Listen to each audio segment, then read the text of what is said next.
w7m. Now, the thing that I want to look for is the aggression, because both teams of w7m and BDS, they like to lash out, especially on the defensive side. They like to fight for their space, keep onto it, not give up anything for free. And it's how BDS they dealt with Furious so well, because they are such a firepower of a team where all 5 players can win the most incredible gunfights in any moment in that round.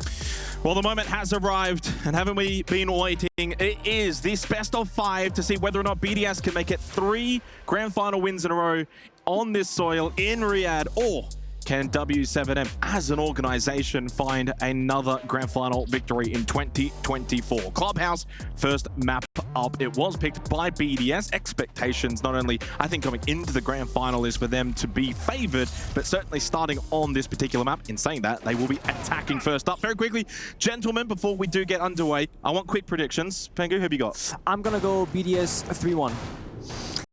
I'm gonna have to follow suit. 3-1. Oh. Yes. I hope it's not. I hope we see all 5 maps, but I think it's difficult to envision. I'll play impartial and say w7m 3-2. Oh, okay. I like that. Could be a for a long night. There is I think BDS, one thing they have that not many teams do this tournament is that if Shaco rather pops off on attack on Deimos, for example, w7m might have target banded later on in this series. For example, come Consulate, come Oregon, where Deimos is a very prevalent operator. So watch Shaco right now. If he plays Deimos, if he pops off, maybe that could happen later on in the series. Yeah, on the Capital though for the opening round, and so his value will be found in the late round with that smoke and fire utility.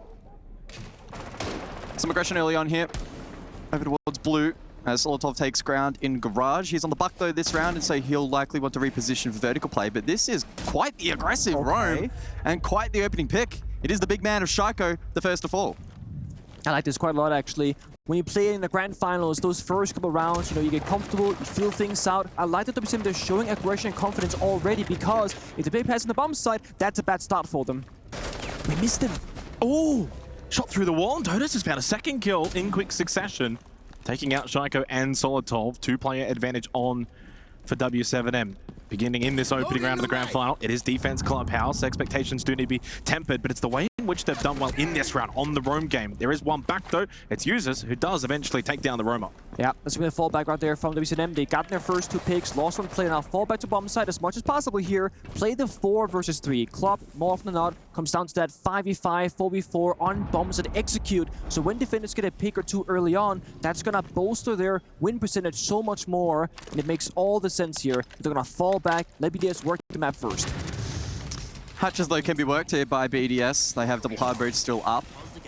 And you think about Users, especially in the real late portions of this round with 5 Quan Hive launches still available as well. He can space out and zone out some of this defense. Ooh. And now it's a 3 versus 3. And these are the kind of rounds that BDS can crawl back. Yeah, this is a place where you gotta have the discipline with w7m. You lashed out, you got your pick, you got what you wanted. Now you get a little bit greedy because you gotta play those numbers together. Back to a 3-on-3, you've given BDS a way back into this round. Flashbangs on the Hibana, they still got the Grimpies, 5 in pocket as well. So BDS, they can still execute in 20 seconds time. Certainly enough time remaining on the clock, but now down to that 3v3 margin. It does make things a little bit more difficult, and certainly for w7m, still a Nitrous Cell on the side of Dots. Over towards Garage here for Liquefac, and I wonder, does he drop Oil Pit here? Drones at first. And he will follow that as well as the bees go out from the Quan Hive launcher over towards blue. Liquefac does find a kill in through pit. He can make his way in. Suddenly BDS with the advantage. Dot sitting inside of Church. And you got Loban inside of Arsenal. They are split. They will not be able to trade each other. And certainly now having to just play for yourself, play for your own life. 12 seconds, certainly time's still a factor. You can get a couple of kills, but what a swing. Up close from Bride, successful, and Loban as the solo now needs to get all 3, or at least try and stop this plant, but he cannot find it. Uses the perfect Guardian to make sure that Bride does not lose his life. And it is BDS that find an attacking round win to begin the grand final. Well, it was a funny little start to the round with w7m able to get the first 2 picks off site. Bit of an unorthodox roam employed.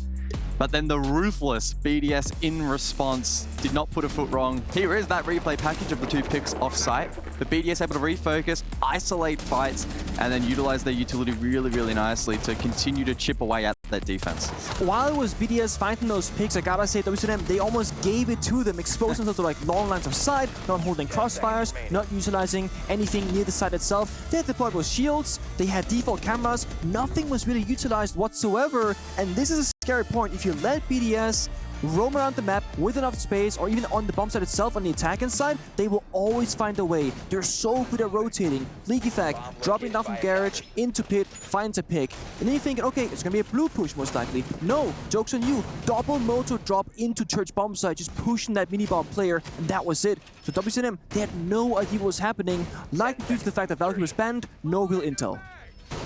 Well, the dynamic changes as we go to the top floor here on Clubhouse. Over to gym bedroom for the second round, and an extension being employed here by the defense. And so the Bandit of Volps, critical in keeping that CCTV wall open for as long as possible, probably Con as well to aid in that extension. BDS looking to play into it though, double hard bridge once more, and the Maverick will persist. And in fact, it's going to be such an aggressive extension that even Garage Rafters will be in play with that Azami. I think it's going to be very paramount as well for w7m that they look to be aggressive on the defense. You can't just hold side. You know, you go back to that opening round. Why were they successful? The initial roam game, looking to find kills, take the early contact fights, and they lost the round in the end because they just held two anchor positions on site. They didn't really play it off each other. They weren't looking to push, go for a bit of a counter punch, maybe catch BDS off guard. So you need to be proactive against a team like BDS, especially when they're attacking. Good start for them already to take base, but now into gym bedroom here for this second round. And we'll see whether or not we can get a bit of a fight back from w7m, because they cannot bleed rounds early on defense Clubhouse. No, that's the thing. They gotta start getting that foothold. And I will say, from WM's previous games yesterday against Team Liquid, they're very good at reading their opponent and learning from their mistakes in the middle of a match. But you're correct, they cannot take too long to figure this out now. If they lose the first 3 rounds in a row, for example, I will start to fear for them. But this is the balance. Swing when you have to, fall back when you have to. A good little bit of pressure there from the Bandit of Volps. Now a C4 in hand, looking for a potential pick here, but Brede is a smart player, will join it first, pays respect, not gonna risk losing that buddy with BDS early on. Interestingly enough, we saw the death mark. That was actually on Dodes. He's over towards Rafters and Garage. So talk about information that has been found out to BDS. They know they've extended over towards that Garage and Cash and CCTV. So therefore, they're just going to go straight in because of that information through the Deimos. Minute 20 in towards bathroom. And hello, Dash had absolutely no idea who had basically walked into sight. Dots feels like he has to try and go for the trade, but he had too many members looking straight at him. That breach was opened up early, and it was abused early by BDS because they knew w7m had extended to the other side of the map. Yeah, just sneaking through. Someone was to cover sound. Castle providing some value, though, on the objective. And Volps able to play around that nicely inside of Jim. Trade opportunity, though, presents itself for users. He pushes forward and lands it. 50 seconds then, and BDS once again with the man advantage, and the Bees are zoning out this defense from playing retake. Yeah, Dodos is struggling here in towards CCTV to try and take this fight against Shaiko on the roof, but in the end, the Deimos does prevail and uses on site as well. Doubles on down for BDS, and they double down as well to begin this grand final. 2-0 start on the attack. It is their map pick, but boy, they are looking good. No, they are, and I think the biggest thing there for BDS actually what happened off camera, because you're thinking, where is the support there from w7m from the roaming part of Garage all the way back to the bomb side? Shaiko spent all 3 Deimos Tracker in a row on Dodos on Asami. He was stuck on Catwalk the entire time because he was like, okay, if I go for a flying back to side, they're gonna know exactly where I'm coming from, because of course a pro play, the Deimos player will share where that location is coming from. So they're locking out an entire defender for 40 seconds or so just off Shaiko's gadget. Yeah, they did some tricky things in that round, BDS. I mean, that initial sneak through off the back of the Salma cover, and then the information that they had available, the zone utility as well. That has to be a very frustrating round if you're w7m, but equally, for BDS, a big confidence build-up for them. You know what's interesting about it as well, yesterday Shaiko was labelled the MVP in that semi-final matchup, rightfully so. Fragged out, got the kills, got the numbers. That's a round in which the statistics aren't going to actually favour you, but you had such a big impact with those death marks. What you were able to do in denying one of those roamers looking to come back to side, being that much of a nuisance, plus also still getting the kill. So talk about the follow-through as well. Really, really big player who just seems primed right now after yesterday's performance, and BDS as a team primed at the moment. Also, Leaky Fact, though. He's a young player, IGL, plays that kind of flick, sometimes support will depending on the map, and he will also be an injury sometimes, right? We saw him walk in Jacuzzi Breach, walk into bomb site, get the kill, 2K to open things up. He is such a prospect, an up-and-coming player who just out of nowhere has been like top tier 1 material in Europe, but also internationally when they make it to that stage. And of course, yesterday as well, Furia ended up banning the Deimos, if you recall, guys, where it was that fear or respect that was labeled in chat, and it was respect courtesy of Furia. So yeah, I do wonder as the grand final goes on, if Shaiko on the Deimos continues to be a thorn in the side of w7m, if they think about going for the target ban as well. Time will tell. Back down to basement for round number 3. And another roam being employed here from Dodes. This time in through Garage, and Solotov has a read. Yeah, I mean, left side, Solotov should be aware of this headshot angle. Dodes, I don't think he was aware of the fact that his position was known, and that Solotov was looking to swing that position nice and early. Good shot back though from Loban with the Boss G on to users. Again, looking to fight though, and Solotov wins another one in towards Garage. Dash, probably from the higher ground, elevated position, needs to be winning those fights. He does not. Trade doesn't come through either from Volbs. In fact, they lose Loban to Liquefac, and suddenly it's a 2-on-4 in favor of BDS, looking to find their third round in a row. I mean, when you go aggressive the first time, it might work out, but do it 2 times in a row on the same bomb site, only in the first 3 of those opening rounds, BDS will be so ready for this. They're not caring about the bomb site at all. They just want to shut down those roamers. 2 big kills, though, suddenly evens things back up, and this is where you can certainly now go back to site. But it's a little bit reminiscent of last time out when we saw the 1 hold in Church, 1 hold in Arsenal, and BDS were able to just push through together, take the I think it was almost like a 2-on-1 fight. Volbs down the hallway, back in towards Church. He's lost a little bit of life, but there's still 60 seconds. I mean, BDS don't have to rush this. Yeah, and as the defensive w7m, no real point in being flustered either, right? They have really good anchor utility, Azami, Goyo. There may be some Legion mines scattered around as well. And so they just need to be careful that they don't give away anything for free, and if any engagements are entered into, it needs to be a crossfire. If you're gonna scan one, try and find the other, use that final smoke grenade to cut off the, you know, crossfire, if you will, then BDS will try and look for a 2v1 countdown, basically. 3, 2, 1, in they go. Yeah, and ideally you want to play off of this Inox Sienna as it's pinging out onto Volbs. He might move his location, and does, smoking towards the hallway. Bullet hole opened up, courtesy of Dots. Now he's made his way in towards Arsenal, but they just started to ring around the rosy, and in fact 2 up now for BDS, and they find the 1 of Volbs. Dots can't get involved. He does see him down, holds the hallway position, shoots out the drone. Not a lot of time remaining. Certainly still winnable for Dots, but they're going to have to hit the shots and quickly. Brede back over towards Moto, making his way now into Church. Behind him is Liquefact. He has to get this plant down or go for the kill. Decision now timely for Liquefact. Dots doesn't really have to do a whole lot. He knows time is on his side. He's played this so well, and he should get the kill. No way! Are you serious? A calamity! A capitulation! Mental boom for w7m. They had the round. They knew the plant was going down as well, but the chair blocks 120 bullets, or you missed by a pixel. All of a sudden, BDS to come out clutch once again. I went early. There's no way he messes this one up. Right? No way. And that's not a good sign for this grand final to begin. Tactical timeout by w7m as well. And as you said, Pengu, mental boom if there ever was one, because that needed to be a round win. Not just for the fact that they were in the position to win the round, cars, but also you're not even on the board, you're on defense club. Yeah, you have to be converting advantages like that, and that's now twice now on basement specifically where w7m either at the beginning of the round or late have had a win condition available and haven't been able to convert, and that has to be super frustrating. They know how valuable these rounds are. Of course, it is only map 1, best of 5, not their pick, but still, it doesn't bode well for the rest of the series if they're going to continue playing like this. You are right, but because of best of 5, I do think that you can sacrifice one map, hopefully the first one, as your warm-up, get the nerfs out of your system, because the opening statement from us is that one team has beaten expectations and they are just here with no pressure. That's obviously w7m. Well, dare I say it, by the way, SI Grand Final, you think back, FaZe absolutely destroyed w7 at the time, now Fury, of course, and we know what ended up happening from there. So as you're kind of saying, it's not the end of the world if you do drop this opening map. You know, I feel like for BDS, I mean, they're veterans, most of them. I don't expect the pressure to build as the trophy, gets oh so close. But I will say, there comes a point where you're going to be like, okay, we're supposed to win it. We are winning it.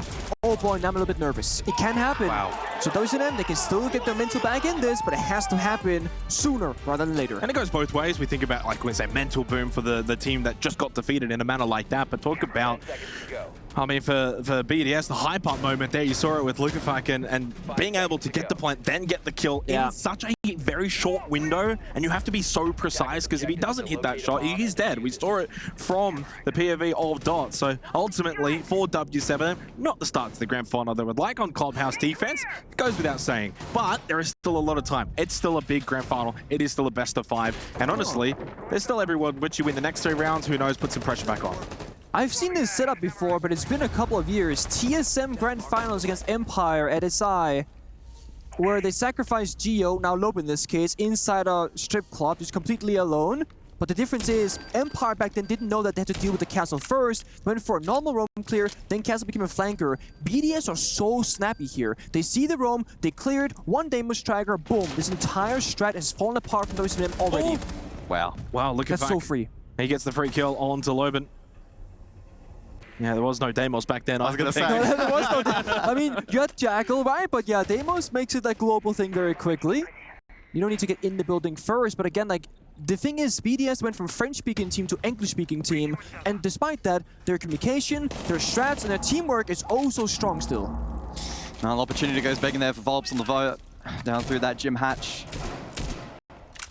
It's not every day of the week you get a free shot onto Shaiko, and so he will likely now try and punish that for the remainder of the round, with death marks still up and available. It is Volps currently, but he's able to mitigate that with a mute jammer. Elsewhere, look back inside of Kitchen, but no Sun was remaining. Still, though, Habana and Thermite available for Hardbridge. Yeah, just gotta... You've done the first step, that's of course the roam clear. Second step right now is to set up, break the soft floor, break those hatches and start drawing out the bomb side. But with Vigil being on the board still from w7m, whenever that scanner gets activated, BDS have to respect, okay, is he actually downstairs? Is he peeking up a staircase maybe instead? But look at this, the patience, the tiny pixel peaks here from Leakyfac, ensuring that safety down the main staircase is vital. BDS can't lose a buddy for free. Well, the flames then ring out, and this will stall out the push, at least for a moment here. 50 seconds. And once again, decent positions being held here by w7m on site. Kitchen hatch will be opened up by users. Points of entry available. Vertical exposing those defenders down below, but unable to find pick. And with 30 seconds to go, this might be a bit of a bloodbath on site. Still a Nitrocell available if you are Volps. Impact as well for Dodez. Dots does get a kill. Needed to do that in the last round. There was a bot sticking out on the other side of that wall, but Liquefact falls down inside of the hallway. Dash will get himself a second kill in the round. Drop down in through Moto now. Shaiko and Brita need to get involved. Find a couple of kills. Time running out. Shaiko with a headshot kill through hallway position. One in towards Arsenal. Left side, he has to clear this. But on the other side of the doorway, it is Volps with a shotgun. Long range angle should be won by Brita, and it is, but he's got really no time in a 1v2. This time around, w7m certainly are not going to mess this one up, as Dash and Dot will be able to make their way over, even just forcing Brita off the plant. Finally, to begin the grand final for w7m, they're on the board. Yeah, I mean, they need that, right? This is the beginning point for them. Also, it feels kind of good because you take a tactical timeout and then you win a round. Now it's like, okay, we gotta figure it out. We're working the motions here, but it comes off a small misplay from BDS and a good overstay from w7m. Hiding below that kitchen hatch because there was a lack of verticality from BDS. You're saying, you know what? You're not gonna drone it. And if you are, I'm gonna run away. They get rewarded with a kill there, and that, you know, manpower advantage finally settled in for w7m. Yeah, I mean, the initial open portion of the round was great from BDS. They got phenomenal ground and cut off that entire extension over towards the strip side of the map, so that was good from them. Then it just turned into a sack down long haul, as you mentioned, lack of vert, making it difficult to clear key positions, and so w7m clued into that, able to find just enough picks to then leave Brita on an island, 1 versus 2, time a factor. And as you can see, quite satisfied with the timeout conversion. Also worth noting that very commonly when you look at the previous round operator lineup for BDS and the attack inside, you're lacking like your vertical operator more or less, right? And often teams have to bring like either a ram and a bug or a bug and a sledge or just like more vert with an ash, for example. When you play the Deimos almost every single round, you're gonna be short on utility. Now on some maps like Oregon and Border, it might not be the end of the world, but on Clubhouse, usually utility is king. So if Shaiko doesn't get a couple of kills or good value off those trackers, they're gonna be lacking something elsewhere. In that previous round, if they had a ram or a bug or sledge available instead of that Deimos, that could have changed the outcome of that round. So back over to Gym Bedroom then for the second last round of the half. w7m looking to crawl their way back into this match. But it's Shaiko on roof with Deimos. I would not want to swing that, man. Well, look at the difference as well immediately for w7m on this particular site. You've actually got triple wall denial with the Kaid, the Bandit, and the Tuber Rouse, something they didn't really have last time. Jacuzzi got opened up very early on. BDS exploited that. They also not extending their hold over towards positions like Garage, like Rafters. Yes, they've got the standard cash hold, but not even in towards CCTV. So certainly for w7m, yeah, a little bit more defensive-minded this time around on this particular site. Ooh. Vert down below from Liquefac. Catches the tail of Volps, but he will survive and still has that Nitro in play. Counter pressure potentially available here for the defense if they want to try and exploit that, but instead just being mindful of down below. Oh, how do you win that one? You're tracked, grenade comes out, stay, grenade kills you, move. Well, Shaiko kills you. Now Volp's under pressure. Inside of Cash, wall exposed. He's going to play for time here, it looks like. Play for his life, 60 HP. They've only got 2 players on site right now because you've still got Dots over towards top red, Volps in towards Cash. You're giving up a lot of position here. I said they were a bit more defensive-minded, but they're still holding on to this roam. Volps does get a very nice kill, though, from Cash through CC window. Finally shuts down Shaiko. That's a big kill back. Volps does get traded, though. Again, he's on a bit of an island in that position. And then Dotas will fall, too. BDS just have numbers everywhere. Suddenly, even through Breach in towards Kennels, Brede goes for a swing and finds Dots top red. And suddenly, Dash all by himself in towards Con. They hunt him down as well. BDS from all angles, just suffocating the defense of w7m. I mean, that's tough. What do you do there? You can't find Catwall, you can't find CCTV, and you play this, like, as you mentioned, triple wall deny. Bandit, Kaid, and Tuberal, and yet the walls actually got opened up fairly easily, fairly quickly, and you lost your numbers advantage because of Deimos. It's again, Deimos. BDS, they're so good at utilizing it for info, for kills early on, and just play that 5v4 out. You see it right there. He was tracked, Nate comes out, Loban has no real choice in that round. This one was a great counter with the pre-fire, but that was it. Then a second and the third BDS member, they step up and they find the kills instead. Yeah, I mean, Shaiko puts a follow. Just scrapes Brede. Yeah, Brede is very fortunate there that he didn't lose his life to that nitro cell. So obviously from the POV of Solotop, almost shot it out. This is going to be tricky though, of course, the Montaigne pushing up towards Rafters. You've got the keeper barriers of the Azami. Always a bit of a nuisance. Yeah, but no real answer to Monty again. There's no Lesion, no Echo, no Maestro. The C4 was already spent earlier on, no smoke. So it's just a matter of time, I feel like. The second Leaky Flag walks up that staircase, it should just be game over for BDS unless w7m can hit some crazy shots in this round. Oh, I mean, that's a crazy shot. Crazy shot. Dotas finds an angle and finds a second one as well, peeking through the doorway unsuccessfully. Brede falls, and that's the kit on the floor as well. w7m, the best they've looked so far in the grand final on a 5-on-2, defending Garage very nicely against the Montaigne, and suddenly not a lot left in terms of firepower remaining in the round for BDS. It goes from how do you win to how do you lose. I mean, right now they're hitting every single shot, but also they're picking their timings at the right moments right now, and every single person is looking for aggression together.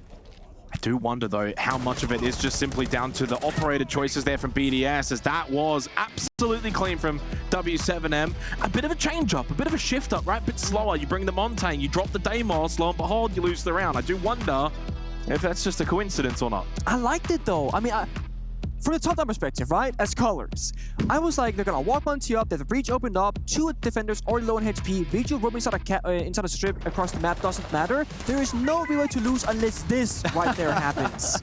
That's the only way you lose that round. Yeah, 100%. It had to be good mechanics, clean shots. Oh, God. Because as you mentioned, the attacking pattern, the game plan there from BDS, very, very sound. I mean, it was pretty traditional to what we would sort of expect on this objective, and the Monty there, realistically, in theory, should have outplayed that defense. Not to be, though, just a small misstep on BDS, and the rest unravels. That just highlights how unforgiving attacking in Siege can be. Yeah, but also, I think it's important to note here, w7m, they can punish mistakes, and they will do it every time it's presented to them. But BDS, they've been playing such a strong, tight ship in the first, like, 4 or 5 rounds of the attacking half. The big question now is side swap. Can w7m attack into BDS's defense? Because last time they played each other, it was a 7-2 victory for BDS, where BDS won 5 out of 6 defensive rounds on Nighthaven Labs, and that was like game over. So the real question for me is BDS on defense, not the attacking side. Changing mag. Well, a big emphasis as well now for w7m going on to the attack of Clubhouse. Sure, they somewhat salvaged that first half ever so slightly. 2 rounds is not typically good enough on a defense club. But all you can do is play the rounds that are in front of you right now and see if you can maybe begin your attacking half in the best way possible, taking Church Arsenal away from BDS, bring it back to a 3-4 scoreline, and then the hope can slowly build throughout. To wonder for BDS's perspective as well. I mean, think of yesterday, and so far even throughout this tournament, they love the aggression, they love the roaming. And we're seeing that here already. Like a fact towards main stairs. Maybe does he want to go for a peek? No. Slowly makes his way down, but Loban, he's waiting. Misses out though. That's a chance gone begging. That is, could have been a 1 or 2K potentially, but I like this decision making from BDS. They're choosing, okay, early aggression. The moment that we get drawn down, immediately just fall back to side, play it out again 5 versus 5. They want to test w7m's problem-solving skills, essentially. But I think they have the right setup. They got the Thatcher, they got triple heart breach, and block on self-destruction. So I think w7m, they got all the right tools to break everything open. The only thing they're missing is that execute enabler. For example, Ying is banned out. They're not playing Capital, they're not playing O's, they're not playing Grim. So they can get to the bomb site, no doubt about it. But can they actually execute with this in mind? Yeah, certainly a good question. And it means for w7m, they can't be taking any chances in terms of time at the moment. They need as much of it as possible when that execute comes through. Because inevitably, when they need to maybe switch something up, go for a different route, they need that time buffer in order to do that. There is that Thatcher combination. Dealing with utility over towards Blue Hatch. Open up with ease. Solotov still pocketing his 3 Zoto canisters. So we'll track that later on in the round. Might be able to use that actually as a crowd control tool. Sometimes we see that to sort of mistime the push. So certainly something to keep in mind. Well, I think they could be very relevant. It's that you got your projects right. Sort of top 2 Browns playing in the middle of the bomb sites basically. But there you go, he's falls early, so 3 canisters in pocket, he's down the grave. Yeah, I did pose the question as well as to the way that BDS would line up and if they would get aggressive. So far it's been a lot of plays on site. Has he got an out? Good repick from Liquefac as Users gets the kill onto Dot. Suddenly advantage now over to BDS despite that opening kill that went the way of w7m. Through pit, Dodes makes his way into blue as well. Now for Loban, double push now for the final 2 remaining players. And Users and Shaiko know exactly where they are. They both fall within about 2 seconds of each other, and suddenly Dodes all by himself with no real opportunity to push forward and find success in this round for w7m. The slow defensive approach, far too good from BDS. A very difficult defense to break down. w7m falter on their first try. And if you want to know why manpower advantage is so important, you can just break down that round in reverse. When it comes down to that 4v3, 4v2 in favor of BDS, they double swing everything. You have a player pushing long hallway, gets peeked from third box and double door. Then they have 2 players pushing blue. The last 2 players of BDS, they swing blue from the door and bumps up rotation. Every single area that BDS they're fighting, it's somebody saying, hey, I need somebody to do this with me, not take that risk alone, and it's how they're able to keep up the pressure, but also more importantly, if they were to lose a single or gunfight, they would always be traded back immediately after, maintaining that lead. I mean, what about that double kill with the push through Moto? How was that allowed? How that happened, I don't know. Hatch was open. 1 player caught pulling out a goo mine. The second not hitting the trade initially. Yeah, he was just flashing. That's like he's flashing. It's like, dude, there's a guy there. Just shoot him. Yeah. Come on. And that's where I'm like, w7m not as snappy, right? And they're speaking their native language. BDS just change comms to English. They're super snappy every single time. It's those systems in place where likely BDS say there's a rule in our team. Whenever we go for a play, there has to be someone supporting as often as possible. Whereas w7m, I can imagine, a little bit more free flowing. Not a bad thing at all, but it can create those awkward moments where there's a small gap somewhere. So we see there obviously Norris not happy about something's going on the side of w7m. As we have the technical pause. 2-5 in favor of BDS, opening up the grand final on, of course, their map pick. Consulate to come after this. Don't want to speculate too early, but it does seem as if BDS, not only in pole position, but arguably within arm's reach of taking this opening map. I pose the question, do you ban out the Deimos if you are w7m? It was causing so much havoc. You think of a map like Consulate, I feel like that just has to be into consideration. Well, yeah, I mean, Consulate, right? A lot of vertical opportunities available. Yeah. We've seen that BDS, even here on Club, have had the ability to lurk into the map quite freely. You think about then the threat from below if you're defending top floor, even a first floor, for instance, if you can sneak into the garage as well. So it's something to consider. But it does mean then, if there is a game plan going forward to maybe ban out like a Monty or a Blitz, well, obviously you don't get 2 attacking bans, so. It's true. Unlucky. But it's a good question. And the thing is, let's say you ban Dokkaebi, an anti-roam operator. Deimos is open. You ban Deimos, Dokkaebi is open instead. And it's something that teams have been doing for a very long time. It used to be that very few teams could play Monty at a high level, and very few teams could play Ying at a very high level. So if someone like Hungry back in EUL, back on Penta days, for example, if you ban the Monty, you get the Ying. You ban the Ying, you get the Monty. There is no winning against a Flex player like that who can play any of those powerful operators. And it used to be Shaiko mained Ayana, only played Ayana every single round. You ban out Ayana, he plays Nomad. Or he plays whatever other similar gun or similar situation or whatever. You can't target ban someone like Shaiko because it's not the operator, it's the player behind the operator that makes him so strong. Obviously, technical timeout, you can't talk amongst yourselves. I don't know if this really affects the players really all that much, but you are at a point now where for w7m, it's almost like a breather. I know you're obviously not communicating, you're not talking, it's not strategy, but even internally as a player there, you can kind of just sit and be like, geez, it's been like a war for the last, 20 minutes or so in there. Finally, you can kind of catch your breath, have a bit of a break. I feel like when you consider consider this as a best-of-5 grand final. You have to take into account endurance. This is a nice little break right now for your W7M. You probably need just a little bit of breather, just rethink yourself internally. Okay, how can I play better? What can I do to help my teammates? How can I support everyone else? How can I impact the server? They're down 2-5.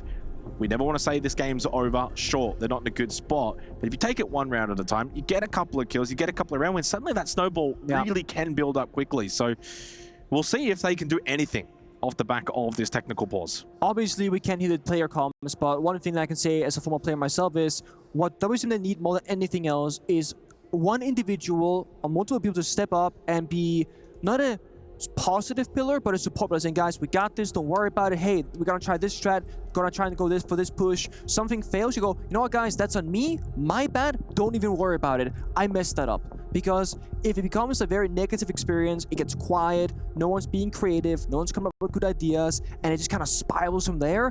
It's so hard to come back from that. Yeah, it'd be a long couple of hours, right, if you're stranded there on stage and not having a good experience. So we'll see, hopefully, as this technical pause comes to an end shortly, we can get back into the action. And I mean, look, to be fair, there is a lot on the line for this particular tournament. Winner taking home 750,000 USD, and they'll get their key in the totem as well. And for BDS, a team that has been in this region before and had success, looking to take a win here at EWC. That puts also a lot of pressure, I think, going forward too. If you're BDS and you win this tournament, and then stage 2 coming up, next major as well, all the expectations going to be on their shoulders. Yeah, I mean, they've looked so good since March. And I think a big question for BDS for a long time was, will they ever make proper roster changes, like blow the roster up and like pick up 2 or 3 new players, for example? And if so, which French players do they pick up? That was the big question over in Europe. But what if you stop speaking French and you speak English, and now the whole world is open up for you? And that's what this roster is the outcome of, and it's been such a good success story so far. But as I said earlier, is it honeymoon phase, or is this actual reality next level play? Well, we get a couple of replays here as the game has developed. We're actually getting into our next round, though. 2-5 scoreline in favor of BDS. Gym Bedroom coming up now. So, of course, they are on the defense. It's been a good start to the grand final for them. If you're a French fan, if you're an EUL fan for Brazil, yeah, probably left scratching your head or twirling your hair. Attackers have located a bomb. For those of us who still have hair. Whoa, whoa, whoa, whoa, whoa. The bald look is very new, and sometimes I catch myself going, oh, I am bald. Alrighty, let's jump into it then. Gym Bedroom, round number 8, as BDS look to continue this lead, seeking map point. And a couple of intriguing selections here defensively. We have the Frost in play, and so deployable shield can be posted up top red stairs, and the map's perfect for this particular objective. So window heavy, a lot of vault opportunities and routes for the attack that can be compromised. And the Warden also in play despite the Ying being banned. I liked it though. Flashbangs, of course, still pretty strong in the game, in the current meta. If you play in those static positions like top red, for example. Leakyfact, both on attack, on defense right now, putting himself in the front. And as an IGL, as an in-game leader that he is, it can be very beneficial, because if you are the spearhead and you see the action, you call the action, you can move those pieces, your teammates around, and say, hey guys, we're gonna fight over here, or I'm feeling a lot of pressure, expect a push very soon. Right now, BDS, they're playing 2 people on the extended roam, 3 players on the bottom side. So they're showing us right now, hey, we are respecting a potential side rush. With w7m having a slow start so far, that very well could have been the case. So they're playing it safe. If they start pressuring the roamer too much, I imagine Shaco right now, we can see top-down view, he's rotating over from Master Bedroom in towards Connector. So now BDS, they recognize this is going to be an extension clear. Yeah, very similar setup, though, to what we saw from W7 when they played this defensively, too. 1 red, 1 cash. It is a rather default kind of setup. Brito really anchoring in towards bathroom, playing the bandit. No pressure on Jacuzzi just yet. Yeah, Leakyfact does get the open kill in a second as well. Very nicely done onto both Dots and Dodes, and then the Nitrocell as well onto Dash. Further compounding the pain onto W7M. BDS in total control. Leakyfact in total control. 12-4 has been a massive standout to begin this grand final. Loban slips in towards Jim. Is anyone watching this position, though, as Volps elsewhere finds the kill onto Leakyfact in towards CCTV. And hello, that's Predate not watching his backside. Volps, though, loses his life, and that is Kit over towards CCTV, not with Loban. And they know that Users is on top of diffuser right now, so they know site can be surrendered. We can play the roam game. We don't have to fall back just yet. Oh, good shot. That's one down. Still 50 seconds to navigate this tricky situation. Essentially a 1v3, now down to 2. Shaiko and Users. Users also double-digit kills. Was ranked the highest rated player going into the semifinals at this tournament. I've been doing everything he can, of course, to just check slowly but surely. Needs to find a way to create the 1v1 scenario for both of these two players. Cannot walk into a crossfire. Cannot walk into the room. And Shaiko will not allow him into the room. A little bit of stress, maybe, if you were BDS. But ultimately, they do get the round win, and with that, very close now to getting the map. A fun thing about somebody like Shaiko is that he's one of the few players in the world where whenever you're in a 1v1 against him or a 2v1, he's not going to wait for you to make the play. He will always swing. Like what we see right there, it's classic Shaiko. w7m, they did a great attempt there at trying to claw it back, but you get the bomb site control. Without diffuser case, it doesn't really matter. So awkward spot to be in. League effect, massive play early on right there. That's the spearhead we spoke about. Gets the single, gets the double. But the big thing to note there, while he went for that double kill, he had a player on the door across from him also swing at the same time. It was not a solo play, it was organized chaos. Yeah, I mean, just due to the nature of Siege, right, it's actually quite rare you see trigger discipline. But obviously, he was not in a position to necessarily get that first kill, realize that information really nicely, plays off it, multi, great stuff. Good fight back in the end, but ultimately not enough there from w7m. Map point BDS, and it's CCTV catch to potentially close off this first map. We see the Solace brought out from Liquefac with the shotgun in play, which has been the preference at this tournament thus far, and may open up some opportunities through the mid-round to play on that first floor, potential plant denial, but also to hunt down drones as well. Yeah, I can very much imagine, like you said, it's going to be a mid-round flank, first low priority. You catch a person joining onto soft destruction, for example, you can shotgun it. Back when Solus was, well, before the nerf, basically, you had a very good, like... hello? Okay, or you can just do that. Just, you know there's no drones there, if you check when the round started, I guess, because it's disabled for prep phase nowadays. But that is one of those things where players don't really keep track of Solus any longer, because it's been a nerfed operator now, doesn't that much play. Shaiko says, my goat. I mean, 13 and 5, that's pretty good. That makes things more challenging now for w7m. They still have double hard breach at least, although that pressure from the death marks, or pardon me, from the Zofia in clearing out utilities such as those army barriers will now be mitigated. Pardon me, the death mark's gone. The Zofia is still up to do the game. Oh, I'm going around in mental circles myself. But that might not even be the win condition necessarily here for w7m. They still have two players potentially they could isolate down below inside a garage, but currently not in necessarily a position to do so. Yeah, I mean, you see right now they're rotating around. They're like, okay, we can't go for catwalk, going for connector, pop up the wall. C4 comes out, double kill from Reday. Every time they rotate on the map, BDS, they have an answer. That's diffuser as well in towards construction. Dash and Dodes gonna have to pull off a miracle to save this map. Otherwise, it's looking like a 7-2 in favor of BDS. They have been so clinical. Dash does get one, begins the comeback for w7m. Dodes into con. Needs to take this fight, the swing is good. Hits the headshot onto Shaiko, but the swing back from Liquefac is too good, coming in from bedroom. 1v3, Kit in a bad spot. Dash with so much to do.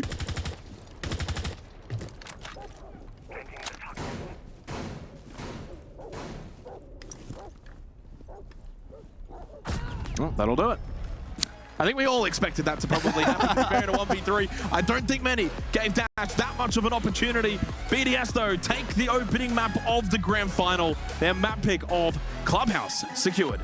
Guys, I feel like that went pretty much the way that we expected. Maybe some of those rounds a bit more dominant than I would have liked it to be, but that was BDS versus w7m, you know, 1-for-1. Yeah, I mean, w7m threw a couple of curveballs, right? Especially at the beginning of the match. They were ultra aggressive, but BDS are just so well drilled, able to deal with that for the most part and set themselves up nicely in the series.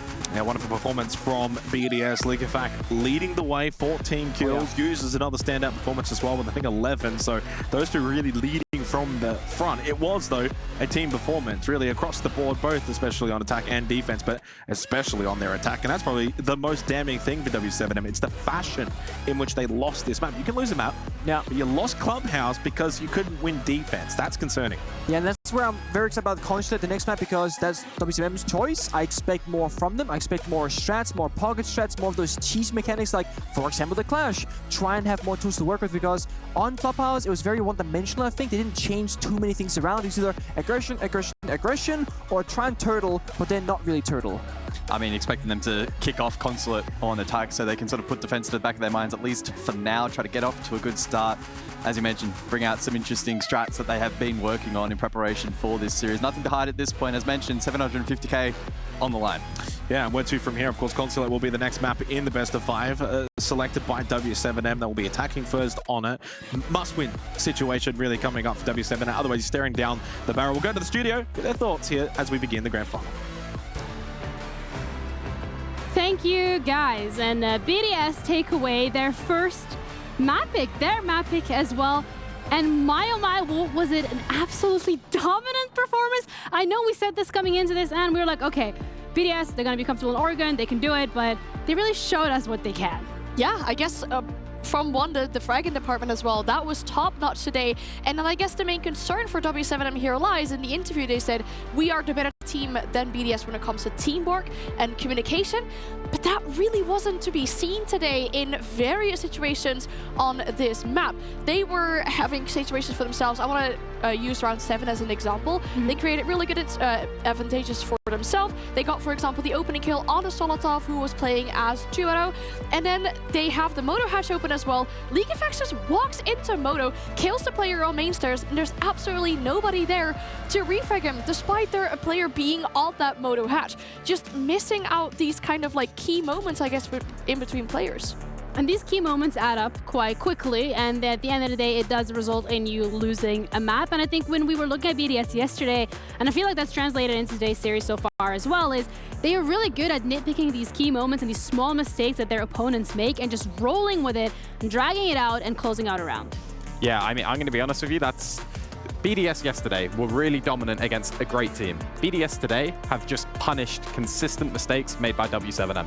For me, this is a completely different matchup than yesterday in terms of we're still seeing BDS now being kind of forced into making very risky plays, as you said, in round 7 with EFAC taking an angle and taking a fight that maybe he shouldn't have taken. But we're also seeing many other situations. You're seeing round 1 play out now. This was a 3v5 in favor of w7m, and they failed to capitalize on that. They took solo fights, as Pengu said on the cast. There wasn't really this cohesion between like, okay, are we going to stick to playing aggressive, or are we going to turtle properly? Are we going to anchor together? Are we going to use that teamwork? And they flaked off. They honestly, there's no other way of saying it. They flaked off bit by bit by bit, player by player. Yeah. Ended up losing because of it. That's exactly what it was like, especially on their own defense when, for example, they were losing the opening engagement on around the Gamer Store. There wasn't a player just nearby. They were playing so far apart from each other on those deeper rooms, like you said when we were watching the game, just so they weren't able to play off of each other as well as we have seen w7m do so far in this tournament. This is a great example of this as well. I mean, I was out like questioning, where was the drone on top right stairs? Why have they not spotted League of X sitting there with that C4 being able to play that late game? I mean, even just again in the final round of the match, and you're taking a really risky play to push into Strip Club early. Clearly, your drone hasn't seen EFAC go into there. EFAC collects the freebie, and honestly, they collected so many freebies early into the match. You'll see it in the entry statistics here. It was dominant from BDS. EFAC taking 4-on-1 on the entries, just dominant early doors. Uses as well, popping off too, like it's no longer a one-man show. And speaking on those entries, something I complimented Lobit on coming into this game was he was going +12 on those entries. On this map, he went 0-3 in the entries. They're working on shutting down Lobin early on in the round so he can't do what he has been doing best so far. Yeah, and that's a player as well that we highlighted heading into this matchup, saying, okay, BDS, Lobin's going to be potentially a thorn in their side, and they found a way to deal with him early on. So now it's down to w7m to figure out how they are going to respond to it. But we are at the Esports World Cup, and there is so much going on simultaneously. So let's head over to Jackie, who has a quick check-in from the Totem. And we have an Esports World Cup Cup Honor of Kings champion. The KPL Dream Team here putting their piece, their key into the totem. And you can see the excitement of this whole trophy system, them going through the entire process. It's just amazing to see the emotions here, all of them extremely thrilled and excited. And very soon, we'll be finding out who will be doing this very same system, going through this very same ceremony for Rainbow Six Siege. Gotta get out of here, there's too many people.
Ready, set, go.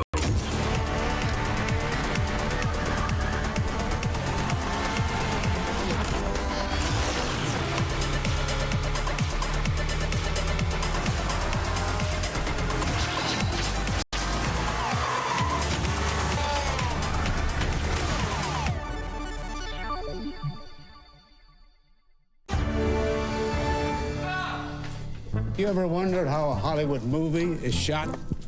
On a Sony. You review it on a Sony. And how do you make that sound epic? You record it on a Sony. Lunch break on a Sony. So why wouldn't you watch it on a Bravia by Sony?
chase you. If you scream, I'll whisper la-di-da-di-da-da-da. This is all you ever wanted. Take it all, you deserve it. This is how we're gonna end it. La-di-da-di-da-da-da. Take it all, you deserve it. Take it all, you deserve it. Giving back the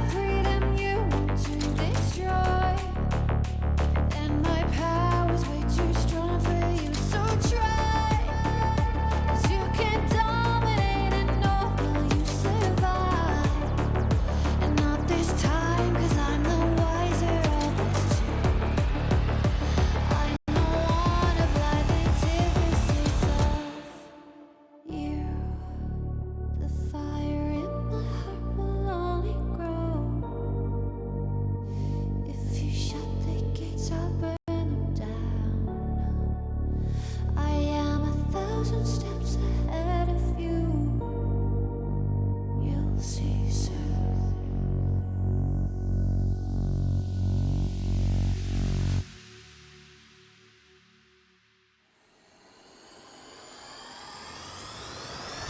If you shoot, I'll take it. If you run, I'll chase it. If you scream, I'll whisper. La-di-da-di-da-da-da. This is all I ever wanted. Check it out, you deserve it. This is how we're gonna end it. La-di-da-di-da-da-da.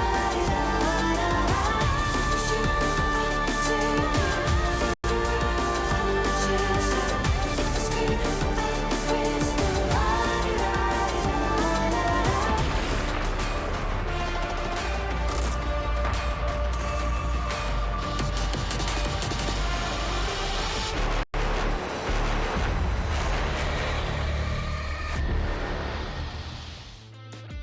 Well, a scintillating display from BDS to open up the grand final. Far too good on the map of Clubhouse. They take the opening map, their map pick as well. We move forward now to Consulate for what is a big opportunity now for w7m to get themselves back into things.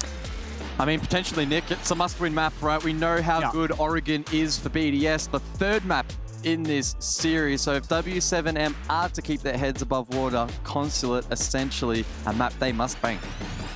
One thing that I'm curious about is Oregon, Clubhouse, Border, even Skyscraper, you can go kind of crazy and it's all good. Consulate, especially on the defensive side, but even on the attack to a degree, it's a lot more about playing the numbers, playing together, and playing a slower train, I would say, so to speak. Whenever I look at w7m, I'm always thinking aggression, and they're good at punishing with that aggression. I think they might need to slow things down to actually benefit against this matchup.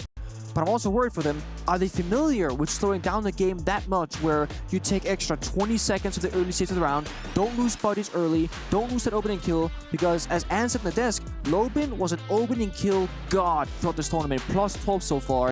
And Oregon, the first map, it was -3 and -2. So they need to work on their openings, and I think the only way to do that is to go slower. Don't know if they can do it though. Easier said than done then, right? When you're taking on BDS, Psycho, users. I mean, even Solitop times can run around, and then even if you are able to do it with an entry, then you got BD waiting on site for you, right? Exactly. So it's going to be a real tough challenge for w7m, but their best opportunity in this series, again, to keep this ball rolling along, because Oregon looks so favorable for BDS. Consulate needs to be a good result here for w7m. Biggest thing for w7m is mentally to not overvalue this first half or even this map in total. One round at a time. Forget about the fact that you basically bombed out on Clubhouse, come into this with a fresh mindset. But that's always the same. Win or lose as well. For BDS, you've also got to forget Clubhouse. You played great. It was amazing. Forget it. Move on. Another job. Think of it as 0-0. Back to the clean slate. For w7m on the attack in the opening half, BDS on defense. Into the ban phase we go. I posed the question on Clubhouse, would we see the Psycho target ban of Deimos? It's a good map for it. Grim, first one off the board. w7m, let's see if they answer my question. What do you reckon? Yeah, it's curious because BDS have not shown this map at this event so far, so they have to go in blindly saying, do we think they will play it? They go for Ying. Ying makes sense. It does make sense. It's very safe ban. But exactly, is safe what you need? And it's hard to answer because in one way, yes, go safe. Be familiar with your strat book and how you're going to approach this. But with that being said, can you go safe in the grand finals of all things? Yeah, it's about balancing risk and reward here in the grand final. Final ban to come through for BDS. Okay. It is the Fenrir, which saw limited playtime back on Club. But Fenrir, even in reworked form, was still quite strong. I will say, maybe it's also an ace up the sleeve if you are w7m. It's still early days, right? If you ban out that Deimos here, why wouldn't you then ban it on Oregon, then on Border, then potentially a Skyscraper? So if you can kind of keep that in the back pocket, maybe also they want to go and say, hey, maybe that was a one-off on Clubhouse. Let's see how we go. If he does bring it out, we can maybe look to handle it, etc. Adjust, make those adjustments.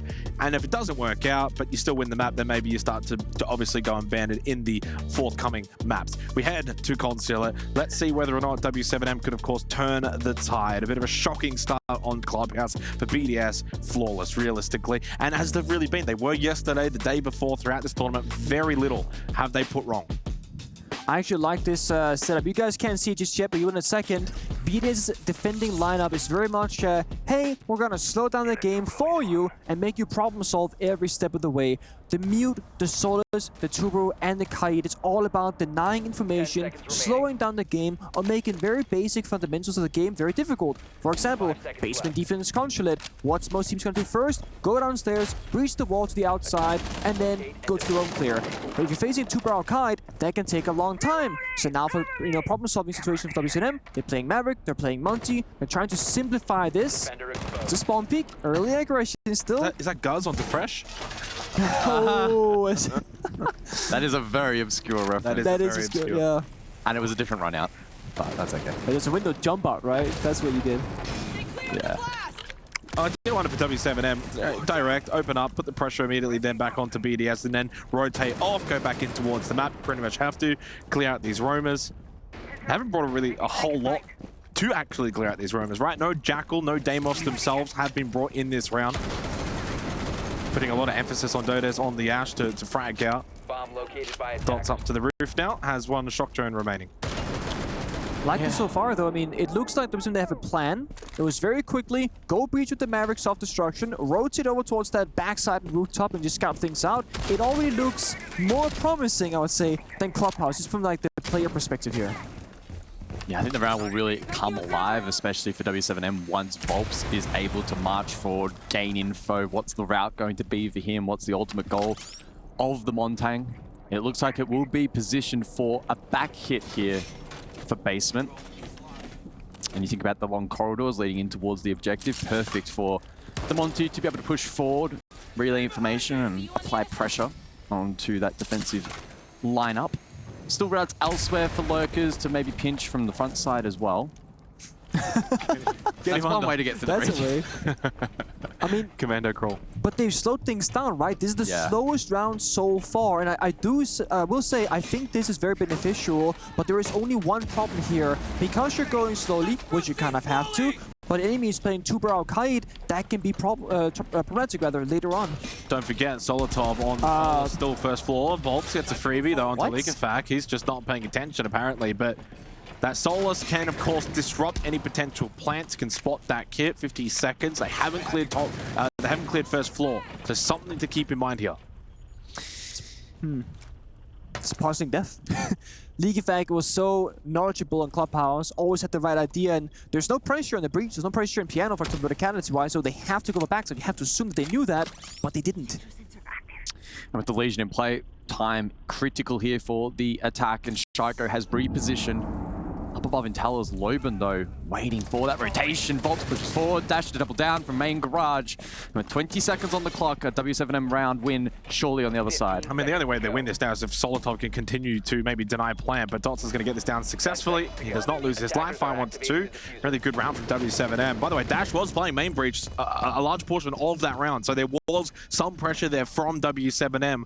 So that's kind of like the double focus of your BDS on the defense, where you got to worry about the backside push, but you also got to worry about main breach as well, and that is just bullying from Volps. Flawless round from w7m, and that is the way you need to start Consulate. After a really disappointing and lackluster Clubhouse, that was indeed flawless. Yeah, back to basics, 1, 2, 3, take it nice and slow. Just also, I think, because it's BDS's first Consulate at this tournament, just try to figure out what are they trying to do actually. When you don't have any bots to study, sometimes you just say, okay, we're gonna play our game. If you've seen BDS play this map 3-4 times in the last week, you might overthink it and start playing to counter your opponent instead of playing your own game of Rainbow Six Siege.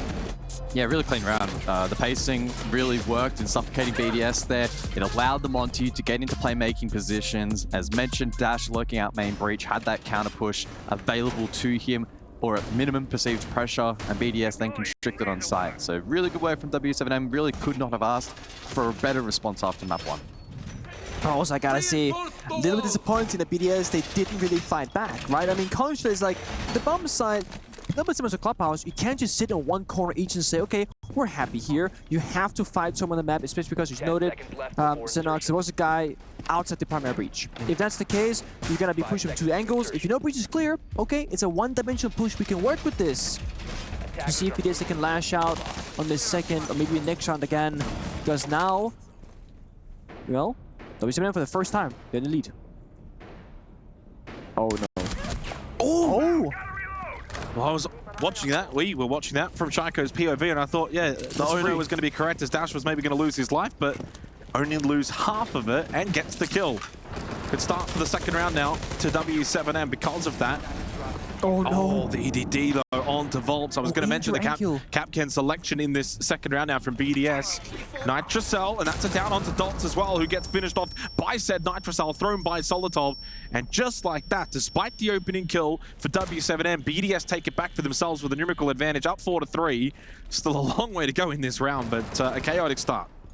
Not so often we see a camera with such high value in a round, but that right there is just like lack of droning, but it makes sense, right? Don't be phone call, blitz, just rush on in, but this right here, that could be a gap. Dodes upstairs. Here's the phone call. We've seen him. Spots the gun barrel. A chance here for Dodes. Flash. Someone gives away his position, maybe expecting them to move back. Well, Bride does get the kill because he can just swing forward because of the glasses, and Dodes was not prepared for it. And Leak, in fact, finds the kill onto Dash. BDS a little bit more aggressive on their defense this time, going a little bit more searching for these kills, not allowing w7m to quite literally sneak in behind them. It's true. Now Lobin, the player who was entering oh so well, last man alive, 1v4. Here's the footsteps of Solotov. Even if he gets this kill though, 3 more to go later on. 1 minute 25 seconds, so he can make something work here perhaps. Now in position, no, didn't get that initial kill. Probably feeling the pressure that he may get pinched here by the numbers of BDS. Obviously, you never give up on a round. You always try and make something happen. That shot not landing either. Hasn't really been able to find the kills necessary. Does get that one onto Bride. He's going to have to reload at some point though soon, and now does so. 1v3, 55 seconds. Diffuser not in a good spot. He does have a bit of time in this situation. Not a lot of health though either. Poking and prodding, but for BDS at this point now, you can play the time factor anyway. You don't have to go hunting. You don't have to run into him. The drop down through the hatch, unsuccessful. I think Ifak will finish off the round. The idea was there though. They were going for a bomb site rush, still could be blitz, and there's only one player on the bomb side, the Solotov, who happened to be a player with a C4 in pocket that could, you know, confirm that blitz kill as well. But if that Capcan trap isn't on the window or on the door leading to piano, I think that round, that rush might have worked out. They get the opening pick onto Shaiko. That's soulless. This right here, super unfortunate. But if that doesn't happen, I truly think they had a great attempt of a rush, because as you see here, it was only Solotov at the bomb side and Legion in the hallway to yellow staircase. I mean, absolute worst case scenario there for w7m. It's almost so funny you want to cry, but important that they just shake that particular round off. BDS playing it well with the tools that they had available in the situation presented, so good little response from them. Got a split for this third round. Yeah. Intriguing site choice here by BDS. Vigil Capcan, they're keeping up the shenanigans here. When they're fighting for map space, makes a lot of sense. Contra a very big open map, and when you have Dokkaebi open, I think if you play too close to the bomb side and enemy plays Dokkaebi, one phone call, you rush into the building, you know it's all clear, you kind of have to spread yourself a little bit more thin, I think, deny those entry points, slow down the attackers, and this right here I love. Fresh does this as well ranked. You prep this so attackers can crouch walk through, think, I'm sneaky, I have a gap here, double or triple Capcan trap, you're gonna die immediately if you try and do that. Surely this time around, w7m will be a little bit more cautious when it comes to droning out these doorways and checking them for traps, but especially when pressure mounts in the late round, it's easier said than done, and that's typically where the Capcan will find value. So we'll be tracking that throughout this particular round. w7m themselves prepping for a map clear, at least Volps indicating that with the drones ahead. A lot of barricades actually in position here from BDS, looking to give away sound cues on this push and stall it out a little bit. I actually think that those default barricades are super underrated. As you said, sound cue buys you time, but also you will know without a camera operating or a camera operator rather, whether it's clear or not. Bosch G, kill from Solotov onto Lobin. Speaking of entry duos, Dokkaebi off the board as well. Got that one phone call off, but that's the end of it. Yeah, and Lobin continues to struggle on the entries. Now Clubhouse, now Consulate, and probably a factor for w7m as well outside of that opening round. You kind of look at round 2, now round 3. BDS are moving a bit more. What is the difference? Round 1, BDS on site, kind of just playing that basement, maybe a little bit of a hold in towards piano, but not really using the map, not roaming around. Rounds 2, round 3, switched it up. The pacing's changed dramatically, and with that, a lot more map control. So as we eclipse the midpoint of the round, things get from bad to worse for W7M. Oh my! Wow. Oh no! This is ugly. And that He was, fell for the trick. That was the crouch door. one. Yeah. Oh my, that was disgusting from BDS. Clean the whole way through. Trap, Bonanza, Nitrocell, EDD, opening kills, no entry success at all for W7M. Really couldn't get inside of the building, get any kind of foothold. Really nice split defense from BDS. Utilizing again, that's what they do best on the move. Control the map, have good spacing. They don't just want to tuck in, play anchor on site. We have seen them do that and it didn't work. So go back to what works, and W7M in response call a tactical timeout. And I think that's why it's so puzzling, because W7M, they did that slow first push with the Monty and it worked effortlessly. BDS then go to a more aggressive approach, and for some reason, W7M, they respond with the same thing. BDS goes fast, we go fast. They go slow, we go slow. They're being basically directed by BDS on how they should play the game, and it's wrong. I want to see them go for that slow 5 people or 4 people, same side of the building, maybe one guy backstabbing, and just drone out the rooms, take it step by step, and just try and stay alive. When they spread out those 1v1s, that's when they fall apart. You've got the clock, use it. Yeah, you know, the rounds are over so where the round's fast. over at like a minute 30, minute 40. Yeah. There's a reason why you can, as Nick is saying, slow things down a little bit. Make sure you're moving in with more information, with more knowledge. W7M, now, I mean, if they lose this map, we've already spoken about it prior to this map coming into it, that Oregon's going to be very difficult, and then that could be the grand final. So they cannot lose many more rounds. So Solitov with Boss G got that opening kill, and yeah, at no point in this round did W7M have any kind of foothold. Wait, he's out the way! That's doubly worse. Well, the replay's done him dirty. That is... The replay ops could have left that one out. They could have left that and we one would have out. been none the wiser. Replay operator W7M hater confirmed. Oh. I mean, there is something about BDS in Riyadh. You know, every time they're here, they go on this relentless streak of dominance. They won G8 in 2022, won G8 in 2023, now they're playing EWC in 2024, and it's not at the majors they play like this, it's not invitationals, it's just, it's here. They want the back-to-back-to-back 3x victory. Yeah, well, they've put their best foot forward here in the best of 5 to kick things off, but such is the nature of a best of 5. It can sometimes take quite a while to get that result across the line, so they need to keep this pressure up. Basement, we go round 4. Good Mav trick to open up the account. Ooh, okay. And Loban. Well, it's been a hot topic throughout this map thus far. Loban on entry, struggling. But he shuts down Shaiko, probably the main man that you want to Probably find. more so because Shaiko got maybe over-aggressive and Loban just more so happy to No, he'll take respond. This could be quick here from Dots if he wants to progress forward. Nitrocell, he's just going to look at that one, although it does do a chunk of damage. Volp's able to get a good kill, and Dots is just going to send it all the way straight through in towards site. He's got Kip, by the way, and he's going straight through into Cafe, all the way, and then down. What? He's got Kit now in an awful spot. I am a little bit confused right now. Someone please help me out. What's happening? What am I watching? They've swapped sides, like defenders are attacking now and vice versa, but the kids on the ground, Wolves in security, Dash outside the breach, BDS are now retaking most of side. Do they know Only Wolves Volp's is in security? They must have a feeling. Oh, he's going to just push and swing, and he does get the kill onto Leakafak. And now he can use the mirror window against the retake. Hey. This is a really awkward round. Wolves in the middle though, has to make a play or make something happen.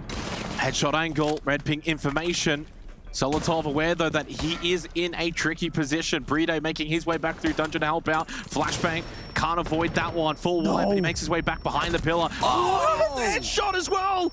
Donis thought that was the time to strike while he was full white, but not to be. And Dash now makes it a 1 versus 1. The mirror window. With 60 seconds. He's on 12 HP versus Solitov. Full whites himself with the flashbang, as Solitov still yet to move. Oh! Shot through the wall and through the head. Dash will put an end to what was a very strange all round. I don't even know what happened. Knew where he was. Yeah, I mean, damn. It looked so good, and it was so confusing and became a 1v1. But you know what? That is exactly what you were talking about prior to that round. That, though, was the difference where W7M set their own pace. They played their own tempo and dictated what they wanted to do in the round. They felt like with Shaiko's death that maybe Sight would be a little bit vulnerable, sent it straight in for Dots, who went quite literally all the way in towards Cafe. I mean, Hats off to Volps though, who's the only player besides the Blitz who planned to actually push through all the way in. We saw Dash, who actually clutched the round. He was the worst person who started things off outside the breach as Maverick, down to 12 HP, holding a passive angle. I'm thinking, please go and help Volps, your buddy is right there. Dash, you're baiting. But it was a secret weapon in the end. If you win the 1v1, it doesn't matter if you're baiting your teammate earlier on. That's my motto in ranked. Right? All right, round 5 then. As this match feels like it's starting to heat up a little bit here. W7M, with dynamic pacing throughout this first half, have reaped the benefits of that. Scoreline now sits 2 apiece. The cap cam persists for BDS. Yeah, IQ coming now through as well. We actually, the round prior saw the little toggle and then decided to re-pick off it. So this time going to commit. Of course, a valuable tool in being able to spot out those traps and potentially mute jammers as well. Valk banned out, so not a concern for Volps. He's not using the gadget, he's checking the door with his gun instead, you know, as IQ players do sometimes. As you do.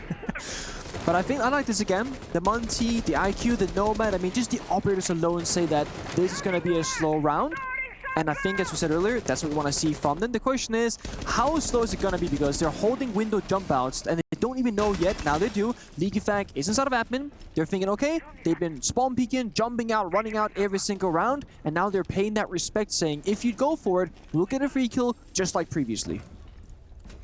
2 minutes on the clock then. Leakyfag being able to sneak through and catch Dudas off guard. Barrier activated. That is a strange engagement. Strange. Dodos should have known that he's in there. Yeah. He's literally just droned out. He has information. Probably had to be better with his awareness, and, well, BDS doubled down their advantage as well with the kill onto Volps. Find it very hard to predict what happens next because things, they make sense until they don't all of a sudden. Monty findings at the building, that should be your initial, I think, a goal for if you're a Monty player. Get inside, lead into it, Lopen gets double kill out of nowhere? Again, who sees this coming? Not BDS, that's for sure. He just walked in. Yeah, 3 versus 3, minute 20. Got to get this Montang into the game though. Exactly. He's been kind of stuck outside for a little while. I think he's on the roof right now, rotating around. Yeah, I believe so. He's droning on the roof, yellow skylight. So they're going to drone yellow, drop down, try and clear top off first, I reckon. Do some verticality. Limited self-destruction though. Well, there is said drop as users vacates that particular position. Lucky to get away with his life. Now W7M potentially in position to go for limited vert. Breach charges for Loben. Smoke grenades available here for Dots. Could be key utility. Well, limited time as well. That's the other factor here. You've only got 35 seconds left. Yes, you want to get that second floor vert, but I think at this point, if you're Dots, you've got to start making your way towards that first floor. Get in the face of BDS. Allow and facilitate Dash and Loben to then get involved. Gumine stepped on. It's a Montag's worst nightmare. He has to progress forward. Loses his life to Shaiko. It's starting to fall apart now for W7M in the crunch.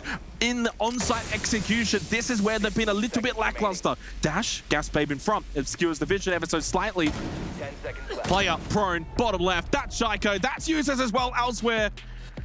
W7M doing a lot right in that round, but BDS just so much better in the late round. Yeah, I love the first portion of W7M. The fact that they say we're gonna go slow with good solid operators, but the issue is they're not doing 2 things at once. It's 5 people trying to take admin control, and still they miss drone Leakyfag. Then it's 3 people taking top floor control, and no one drones yellow staircase or helps Monty. So he drops the hatch into a Gumine that wasn't spotted. The toxic babes gets popped already, when Monty could have just walked down yellow staircase while they do the vert damage with 1 guy following him.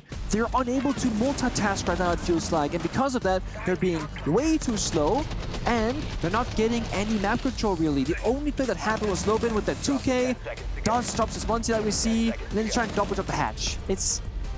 They need a different avenue, different point of entry.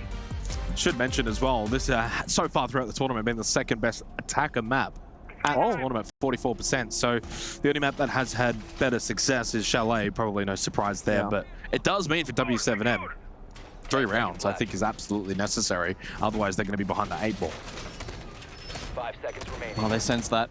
And a big attack repick heading into this particular round. The Osa now in play in exchange for the Monty, which had mixed success. Well, the W7M last round, a good example of Sure, Monty can be powerful, but the rest of the team needs to play around it accordingly, otherwise they can be left on an island.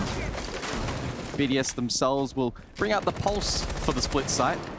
Probably one of the more famous combinations in Siege, split conts, bring the Pulse. Very dynamic operator that can play first floor. You can deny admin. You can also play down below and deny side as well in the late round. It's very, interesting right there, the Kite Claw. Very old school operator for this bomb set for sure. With the Solace as well, with the Kite, just kind of doubling, tripling up here on the verticality of things. And one thing that BDS are missing right now is the Capcan. Before they would put them near the bomb site to stop any like rushes or late run executes. With that being gone, w7m can now walk around a little bit more safe, a little more comfortable, but they have to find a way into the building. Just like previously, they're holding these windows for a very long time. Yeah, I mean, they don't have to worry about Capcan traps, but Triple Nitro could certainly pose a threat. So they'll need to be mindful of that. They can't break this wall. They're trying to Twitch drone the drone hole, but there's a Plef BDS watching it, shooting constantly. And if that Twitch drone doesn't find it, then I don't know if this is going to be it. Yeah, I mean, no impact M's. They didn't bring the MPs, exactly. They have two operators who could have brought them, but neither did. And now they're locked out from option A. And now they gotta figure out option B with half the round burned, multiple flashbangs, also lost 8 of their 10 drones. 8. 9. Yeah, it's not looking good. And BDS, of course, really strong roster in identifying that they're not going to get the wall open, and we'll be reading into their next move already. I mean, they have the drone counter in-game as well. They know they have no intel. They can now hide in corners, they can get off with like cheeky plays, and as you said as well, they recognize that wall will not be opened up. 2 C4 kills! They are locking them out. Well, Gus mentioned it with the Nitro Cells. You might not have the ADDs, but you do still have the firepower through those Nitro Cells, somewhat reminiscent to that 5th round. And again, for BDS in a very commanding position. Loban, he has been a little bit better with the entries here so far on Consulate, but can't get a kill there, which was certainly necessary. Leakafact then gets one on to Dots, who's 1 and 5 on a dot. Loban does get 1 and 2, but he has got to get 3 more. Needs the ace to win this round for w7m. Oh, wow. Through the wall, but no, Solitar through the head. BDS 4 defensive rounds and a pretty successful half here on Consulate. Yeah, and the notes that I made between map 1 and map 2, I said, for w7m, back to basics, 1, 2, 3, slow down. And that was like what I wanted to see from them. They've done most of that, but now they're just having massive oversight. Not bringing secondary EMPs, not willing to play the Thatcher, not playing the Maverick.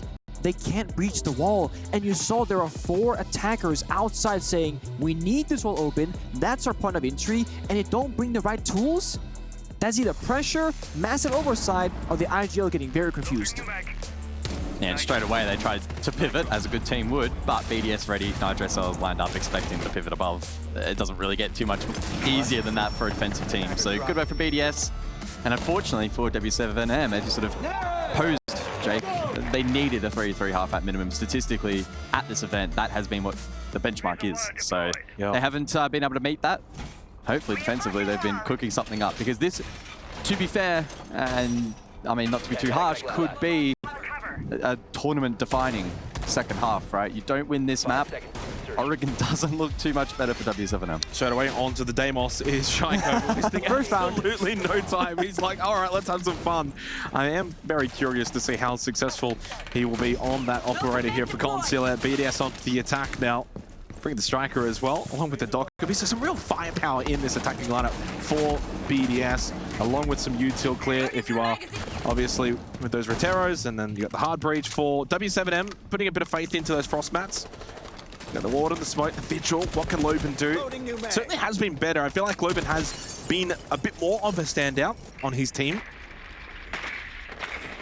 He has been, but 4 of his 6 kills came in a round where they lost, 4 versus 1 in man count. So it's like, yeah, the numbers look good, but the impact happens either way too late in the round or rounds that don't ultimately go anywhere. BDS don't have a Capital, so they might have an issue here with some of those power positions or Soda Machine or Top Spiral. But the floor is already now, as we see, just doing a fair bit of damage from the roof, droning down to like the Spiral Sky, cleaning out the desk, the barbed wire, utility, and BDS, they pop that meeting wall, now rotating towards admin and going for what looks like a pretty default take here. Yeah, the Striker in play too. Oh, hello. What? Oh, he's spinning. Liquefact's just done a full spin 360 and died. That's the second time now in this map where Liquefact has been sort of He's got places caught in the to be. middle of nowhere, but see if the rest of the team can make up for that fact. Loban on the vigil. We saw it on Club. Limited impact and limited impact once more. So it's back-to-back kills here in round 7. And the player who has died didn't really see it coming. And I feel like this is something that's been quite common with w7m. They might be able to get that opening kill, that entry kill, but then they fall apart after that. So they got 5v4, but then suddenly BDS go get like the next 3-4 kills in the round. So this is where, okay, you got that initial kill. Loban's done his job. He found an entry, whatever. Everyone else now needs to stand up. You know, Dots is 1 and 5, Dota's 0 and 5. Like, these guys have got to get involved now. That nade miss. I think it may have just dealt with the barrier. Dots elsewhere gets the kill. Rotero drone to flush out that position, and Shaiko ready and waiting. And that is, again, another really good display of the teamwork that BDS are bringing inside of the server. Yeah, that's the pivotal point right there. They clear out that sort of machine spot. Now they have a good chance for this round. The question is, Intel, Flores sees it, rotates around, sees Volts too, and gets the shield, max value. Yeah, spots them both, knows that towards long desk. Dash does get a kill onto Shaiko though, actually with the gas babe. 30 seconds remaining. Must win round for w7m, considering they do have the numbers on their side. 1 gas babe remaining now for Dash. Nitrocell as well in the back pocket for Volt. Top spiral for users. Know how good he's been this tournament. He can't win that fight. Certainly down to Brede, but no. He also lost down to Dots. Much better from w7m. One of the more clinical rounds here on Consulate. They needed that. They needed that so badly. Again, just for the mental sake here, bring it back 1 round at a time. The question I have for them is bomb site rotation. BDS in basement, piano split. w7m so far. Oh, sorry, opposite way around. Wait, having someone twisted up. Yeah, for w7m, what are they gonna do? They started CO, and they're gonna go basement. They're like, you can't work the map because this right here, very positive. I wanted League Effects per POV there. I wanted to know what he was doing. But either way... Oh, the Spiderman repel as well. Nice. There was that moment, of course, for BDS. Really good use of the Rotero to clear out vending, force that push to had the angle, get a nice kill. Brought it back to a pretty good margin, and we saw the value of the Rotero then as well, taking out the shield, finding 2 players. So credit to w7m winning a round where they were certainly under a lot of pressure that round. BDS didn't do a lot wrong, but w7m just a little bit better in those gunfights and able to come away with a really essential round win. They will be going towards piano. So my question was, now that I gotta figure out in my head, will they play the bomber side? So gonna enable the whole like map dynamics, right? Verticality, roaming, running around, because Loban has seemingly been more unleashed so far, right? On attack, he played Dokkaebi, could do his own thing. On defense, first round, plays Vigil, runs around. Now playing Solis, same similar story. So I think if you're w7m, play top floor, play split bomb side, play piano lobby as right now. Try and avoid that basement at least for the first few rounds. Try and build that comeback. 1 more to go, then it's 4-4. So BDS this time around bringing the sledge into play. There's Loban unleashed. Yep. Oh yes. Nice. That's a really good sign, by the way. He's still fighting back despite that terrible first map. And he doesn't get caught on the cross back up the staircase as well, which is big, and able to absorb a death mark too. So it's a big win for w7m to open up the round. Big effect on the sledge, electing not to go above initially, actually on a basement lurk through server. Maybe looking to cook something up here with a teammate. Shaiko elsewhere on the roof. And for BDS, they now need to try and isolate a defender. Uh-oh. That Dokkaebi phone call is never easy to deal with. No mute jammers. Nothing to counter, really. Of course, BDS now will have a little bit of information as to what's clear and what's not. Yeah, knife that printer. Keeps making copies of the same paper all day long. Oh, they hear... Oh! Sound cues on land are pretty crisp. I can confirm. Yeah, right? It sounds so different. And it's a huge one because Dokkaebi hacked those phone cameras, of course. You only get the default, the bulletproofs, no Valkyrie in play, no Echo, no Maestro. So not the most amount of value here, but still, information is information. Takes about 2 seconds, we'll get it done. That's the only that they want. Back to a 4v4, this top floor clear. Dots also taking a fair bit of damage, could fall later on. And the Deimos not quite working out here on Consulate. So far, I posed the question, do you ban it after how successful it was in Clubhouse and also yesterday in the semi-final? But so far in Consulate, 2 rounds in on the attack for BDS for Shaiko, we just haven't really seen it have the same effect. Despite a couple of death marks landing, they're not really playing off it. 60 seconds there, 4 versus 3 now for w7m, looking to find a second defensive round in a row. This could be a real pivotal way to get them back into this map, into this grand final, let's be honest. 4 versus 3. Although League of Facts still on the server, and he's been so dangerous thus far. Curious of the plant here. They don't have full top floor control, but that right there, that's a huge pick. They can now go for the plant. Yeah, use the slot 1 health though in towards Expo. Frag thrown out by Leak, in fact, and the plant to go down. Still watching the floorboards up above. He's in a good position to find a second kill. And a third one as well. Oh my god, the young goat gets 4. w7m capitulating. I mean, he's building a montage right now. Clubhouse has a huge play now, and Consulate another huge play for him. He is standing up to those moments where BDS, they need him the most. I didn't know that One Speed Sledge could frag out like that. That was crazy. Big work from Liquefact. He had a bit of a strange round, right? Entered basement, had the lurk, got lobby control, then forfeited it because the barricade was up, then helped up above a little bit, then was spearheading site and absolutely nailing every single shot. I was curious for a while, like, what the plan was, right? You go admin, you take a top floor roam clear, but you don't take meeting, which is what those verticals would do towards. So how are they gonna plant? I'm thinking to myself, okay, Captain Smokes, that might work, but enemies playing Warden. A Sledge through entry double, triple kill, that might just do it. That's someone that wants the moment as well, and I think thrives in that situation where you just build off of your own confidence. 11-5, he knows he's playing well, he knows he's franking in the server, and that just is probably going to make him play even better. I don't think he'd put the pressure on himself and think, oh, I'm playing really well, I've got to keep it up. He's just like, no, I'm loving this, I'm having a great time. You can see as he stands up and celebrates. Again, top fracking, and so far, again, it's very early days here, but if BDS win this map, he is by far and away leading for Grand Final MVP. I would say so, and I think BDS might have some sort of like mental approach to this very consciously, because they've been talking more smack than usual on social media, saying, we're going to destroy these guys are nothing, easy 2-0, doesn't matter, we're going to destroy Brazil as a region. I think they might be building themselves in their head as like the main character, saying, it doesn't even matter who we're up against, we are better, building that fake confidence. I mean, it was Shaiko who actually before the match tweeted out, already destroyed them in this tournament, can't believe they want more. So I think that encapsulates it quite well, just how confident they were. And they don't normally do that thing. Yeah, big round though for w7m, because you got to find a way to just forget that. Okay, a bit of a mental chalk, because they probably felt they should have won that round. They were doing good things, and that's probably been the story thus far here on Consulate. They're playing better than Clubhouse, but they're not quite getting the full reward for effort. And there's the Deimos. First 2 rounds, a bit quiet. Unsuccessful this time though, off the death mark gets a kill, and the kills keep flowing for BDS. We've still got 2 minutes in the round, guys. You can slow the pacing down just a little bit. Dots is the only one left alive. BDS have absolutely shredded this defense of w7m, and on the verge of taking this second map, unless Dots can basically emulate what we saw from Liquefact. He cannot. BDS, 1 round to go here on Consulate. This is scary because I actually really respect what w7m are trying to do.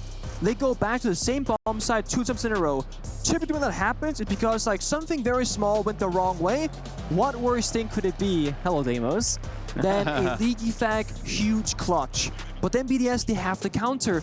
Side rush, glass CEO window, sprint through yellow, take bomb site control, Shaiko and kill with the tracker.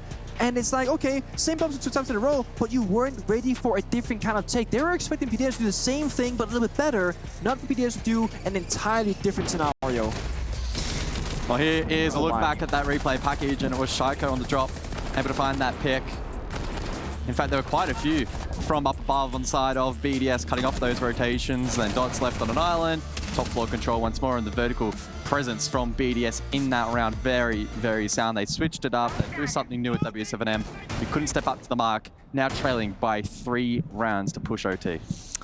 I feel a little bit devastated for w7m, because they've certainly shown some good signs here on Consulate, but just, again, not able to get any kind of reward, because BDS have just been better the whole way through. Everything from execution through entry in towards late round scenarios, even through like little mini game battles as well. Anything that is happening in the server, BDS is typically the better of the 2 teams. That was also a round in which we saw some of that power of the death mark and of Shaiko on the Deimos. We didn't see that in the first 2 attacking rounds. So when you kind of look at that in a nutshell, if you're w7m, you're losing rounds in which BDS aren't getting the full version of themselves. So when it does all happen, well, you get a round like that. Yeah, I don't know. It feels, again, a little bit more like Clubhouse, where what's going wrong? Well, it's the small things. How do we fix them? Well, you just cannot try again, right? There's no easy fix for this. w7m, they're being a little outmatched 1-to-1. BDS didn't look the most comfortable on the attack for the first 2 rounds, but now they've kind of figured things out, and I think they've read into how they want to deal with these things. They also got more utility. They got the Capital, they got the Nomad, they got second camo winners as well, so they're getting that first step done. They're gonna rotate on over, go for their primary take. The question is just, app and take again, try and do it better, or go for CEO. Still got 2 minutes to work with, so anything can still work. Yeah, certainly so. A lot of options available here. Will it be the Shaiko show again to help open up the account for BDS? Or instead, will they invest maybe a little bit more in util clearance? Volp's currently over towards copy. Potentially cut off here from the printer window position. BDS suffocating this extension. Shown really good prowess in cutting off these rotations so far. Now ground being taken off the back of it being cleared. First death mark will fail, but Shaiko will be able to follow that up in a moment if required.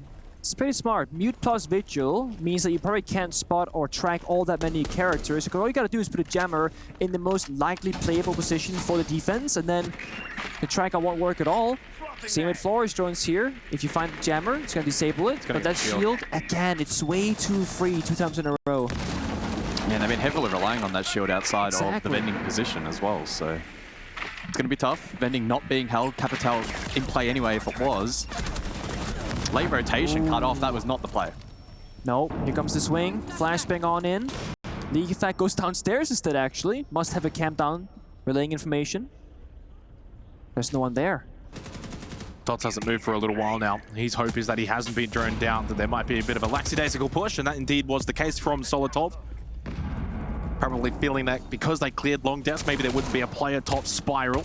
Deathmark in play now. Oh, it's cheeky. He should be able to get a second. No, doesn't. In fact, shot from behind by Leakifax. Suddenly a 3 versus 3. Not a lot of time remaining in this round for BDS. Still need to get the kit down on the floor, but here comes the young coach. Shaiko as well. Doubles down, and it's suddenly a 1 versus 3. Loban with it all to do to try and keep this map alive. Impact thrown out to open up for you. Sight lines. He gets the headshot onto Leakifax. Needs to deny this plant, or it's going to be a very difficult post-plant retake. He can't do it at all. Shaiko to finish it off, and BDS take a 2-0 lead in the grand final. And in classic Shaiko fashion, once again, he swings out, doesn't care all that much about the cover. He wants to kill BDS. They proved it on their map. They proved it on the opponent's map as well. And they could take this to a 3-0 that would end on Oregon, which would be a beautiful story for the map, but also for the team who loves to play Oregon themselves. 15 kills. 15? I mean, Leakifax was just so dangerous, right? And we highlighted him in the last round. Sure, he could have taken some space, but he goes, no, I'm just going to go downstairs, hit a flanker out, hit him from behind. It worked out so well. Kills. Like, he just seemed to always be in the right position at the right time, and then always hit his shot, always had impact. I hate to say it though, boys. We said going into Oregon, we're expecting BDS to do good things.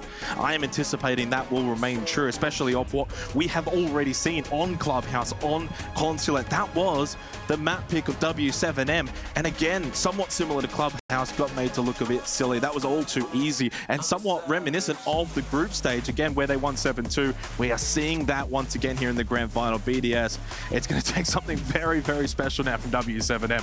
It's probably going to have to be one of the best send-offs for a map leaving the pool that we have ever seen. All signs pointing towards BDS locking this final map out, and with it, the series. Yeah, certainly. So the studio is ready. I am very keen to hear their thoughts.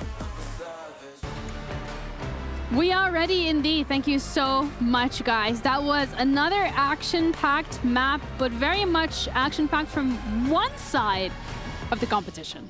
Yeah, and I think chaos was a good word to describe this map as well, with all the kinds of crazy kills that we've seen on this map in total. I mean, on BDS's defense, a few things that they were playing whereas you're thinking, oh, this wouldn't even work in my standard games, and it's still working. We're talking about that Kapkan trap, the 3 Kapkan traps on the door, the players walking towards them with the Kapkan traps on their side and still lying to them. I don't know what's going on there, maybe kind of miscommunication or anything like that. It's just very, very unfortunate. Nerves potentially coming into play here as well. It does feel like they're a little bit crumbly, but equally, like w7m, they've been to major finals before, right? Like there's the, what was it, the Atlanta major or something, where Loban was there as well, the key player for that team, and he's playing really well, in fairness. He's making a lot of good plays, picking up kills, but there's no other way to frame this, sadly, other than BDS simply right now just look like the way better team. They're just better. There's no other way to frame that. and this has been the case against everybody who they've played so far. And now we're going into Oregon as well, a map pick for BDS, a map in which they historically have been incredible on. I would like to hold that conversation about Oregon because I think that's a very, very big talking point that we need to dive into, but I want to dissect this one first, what we've just seen, because you just mentioned it yourself, Tristan. We're looking at BDS, and it doesn't feel like they have genuinely been given a run for their money. No, not yet. I mean, what I like to see on this map, though, from the side of w7m, specifically on their attacks, was, like you said, Lobin getting more active on those entry engagements. We could see there was no kind of fear in his eyes in that regard, making sure he was getting those entry kills, getting active. But then again, once they create that 5v4 for themselves, somewhere else on the map, BDS is working like an entire unit, shooting people through walls with Dokumi calls and having that information to make sure they can bring it back to a 4v4, something you ideally want to always have going into those attacking parts. So, unfortunate for the side of w7m, this was their map pick, like we already mentioned as well. Having to go into Oregon, where BDS just delivered an amazing result yesterday as well. Sure, there's footage for you on how to adapt and what to do, but mindset-wise, that's going to be so difficult. Wow, and we've just seen it there, EFAC, with probably, for me so far, the player of the tournament, by the way. That was absolutely unbelievable. He was floating in piano right there in Expo. He was legitimately floating. Nobody could find him. Nobody could pick him up. He was just sailing away.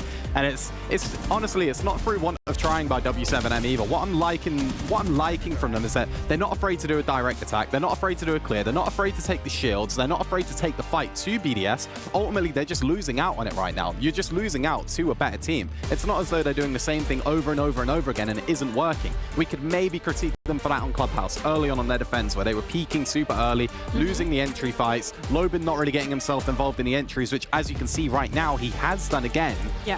Honestly, this isn't through want of trying from w7m. They're really going for it. They're trying loads of different things. It was a comfortable map for them. But BDS right now, they look like the best team. You're saying this was a comfortable map for them, but Oregon is next, and that is a map where you said it yourself, Tristan, BDS might be the best team in the world on Oregon, and that is a huge feat for w7m to be going up against. But how exactly will that play out? We're gonna be finding out after the break, so make sure you stick around because this has been a phenomenal performance from BDS so far.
teach you how to let your head down and be a freak, singing like a Anita. Sweet love, have you thinking about a preacher?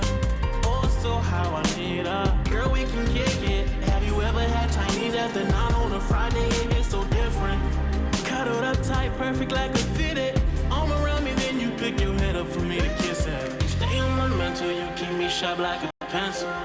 You can let your hair down, cause I'm playing gentle.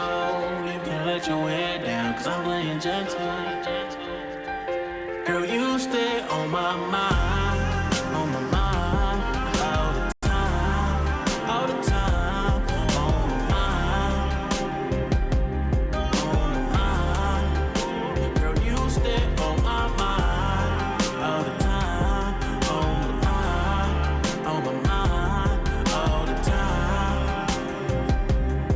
all the time.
Well, the explosions, the fireworks, they're all going off maybe a little bit early. We haven't quite got our winner just yet, but it feels like BDS are on the verge of potentially taking this one home. 2-0 up here at the Esports World Cup Grand Final for Rainbow Six.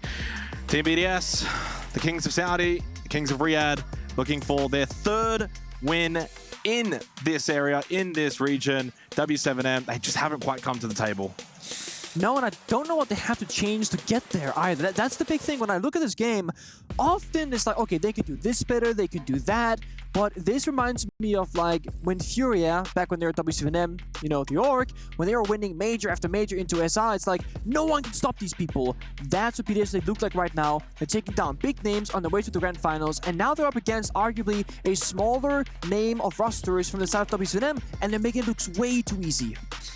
Yeah, BDS, they just have that aura about them, that winning aura that they can get this result across the line in what is a bit of a bittersweet moment for Rainbow Six fans, especially if you're a fan of Oregon. This is the last time we're going to see the map in the official pool for quite some time. So we'll see if BDS can send it off on a high note in a 3-0 fashion.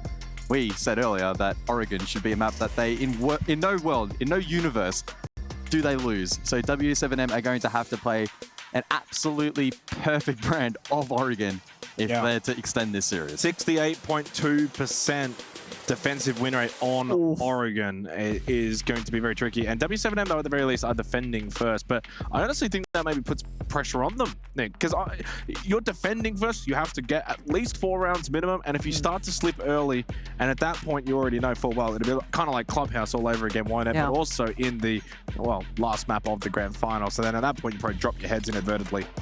I think the big thing is just that play like nothing matters, because right now there is no more pressure. w7m, they've already you know, failed to show up, so to speak, in the first 2 maps. They've made their mistakes, they've been clutched up against, and they've been giving Leaky Fact way too much space in the server, both physically but also strategically. Right now, I just want to see a united front from w7m. Either they're going to play 5 people aggressive or 5 people turtling, have a clear view where if we have like top-down access, everything makes sense. If I see that on the most default of default maps of Oregon, I'm happy regardless of result. But it has to make sense what they're doing, not the whole like, sometimes we're there, sometimes we're here, sometimes we're nowhere. Sometimes maybe good, sometimes maybe bad. That's probably been the w7m motto throughout this particular matchup. I totally agree though. Need to be on the same page, need to have the same approach.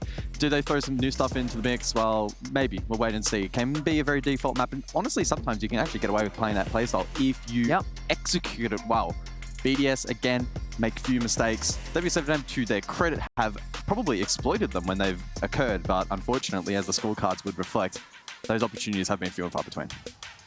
The big thing when we say Leaky Fact, how good he is, dropping 15, 14 kills every single map in the final so far. What we just saw in the player cams, he is rapid fire shooting out words throughout the entire prep phase before Oregon here, saying this and that, prepare for this attack, this bomb side, keep this in mind. He is not just showing up in the server, he is quite literally leading the team as a captain, as an in-game leader, as a strategy caller, and it happened. It took the 3rd map, but Deimos has been target banned by w7m. Yeah, it was coming. A little wry smile on Shaiko's face as well. He knows full well that's specifically for him. Yeah, that's it. So, and look, honestly, I remember yesterday we got to see the in-game chat. I don't think it actually Respect or Fear? Like, yeah, Respect or Fear was kind of put in the chat, and it was respect from Furia. I think it's fear from w7m. I think that is absolutely on the money.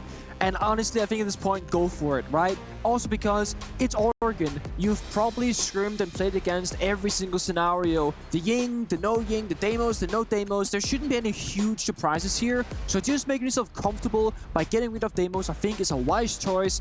And then things will kind of stay similar. Ying, Wamai, and also Valkyrie. Nothing too out of the norm for Oregon. Maybe a little bit for the Wamai, but you can just play Jaeger, whatever instead. It shouldn't be too big of a surprise. Alrighty. Potential final map. It is, though, the final time that we will see Oregon for some time. Of course, going out of the competitive map pool, Lair making its way in. So this will be, well, a bittersweet time. As you said, guys, we say goodbye to an ever-lovable map. I'm sure at some point in the far-fetched future we'll see it once again, but for the time being, this will be the last time we see Oregon. Is there an Oregon rework coming, Jake? Did you just leak that? Did you leak? Oh, wow. You just lost your job. Well, why do you think there's a big construction pit? True. They've been working. It was there all along. It was hiding in plain sight. What did w7m need to do here? Defense first up. This is where you want to be typically on this map. Good chance to get some rounds on the board. Yeah. We haven't seen them in this grand final, you know, go 4-2 up or even go like 4-1 up or have a good start.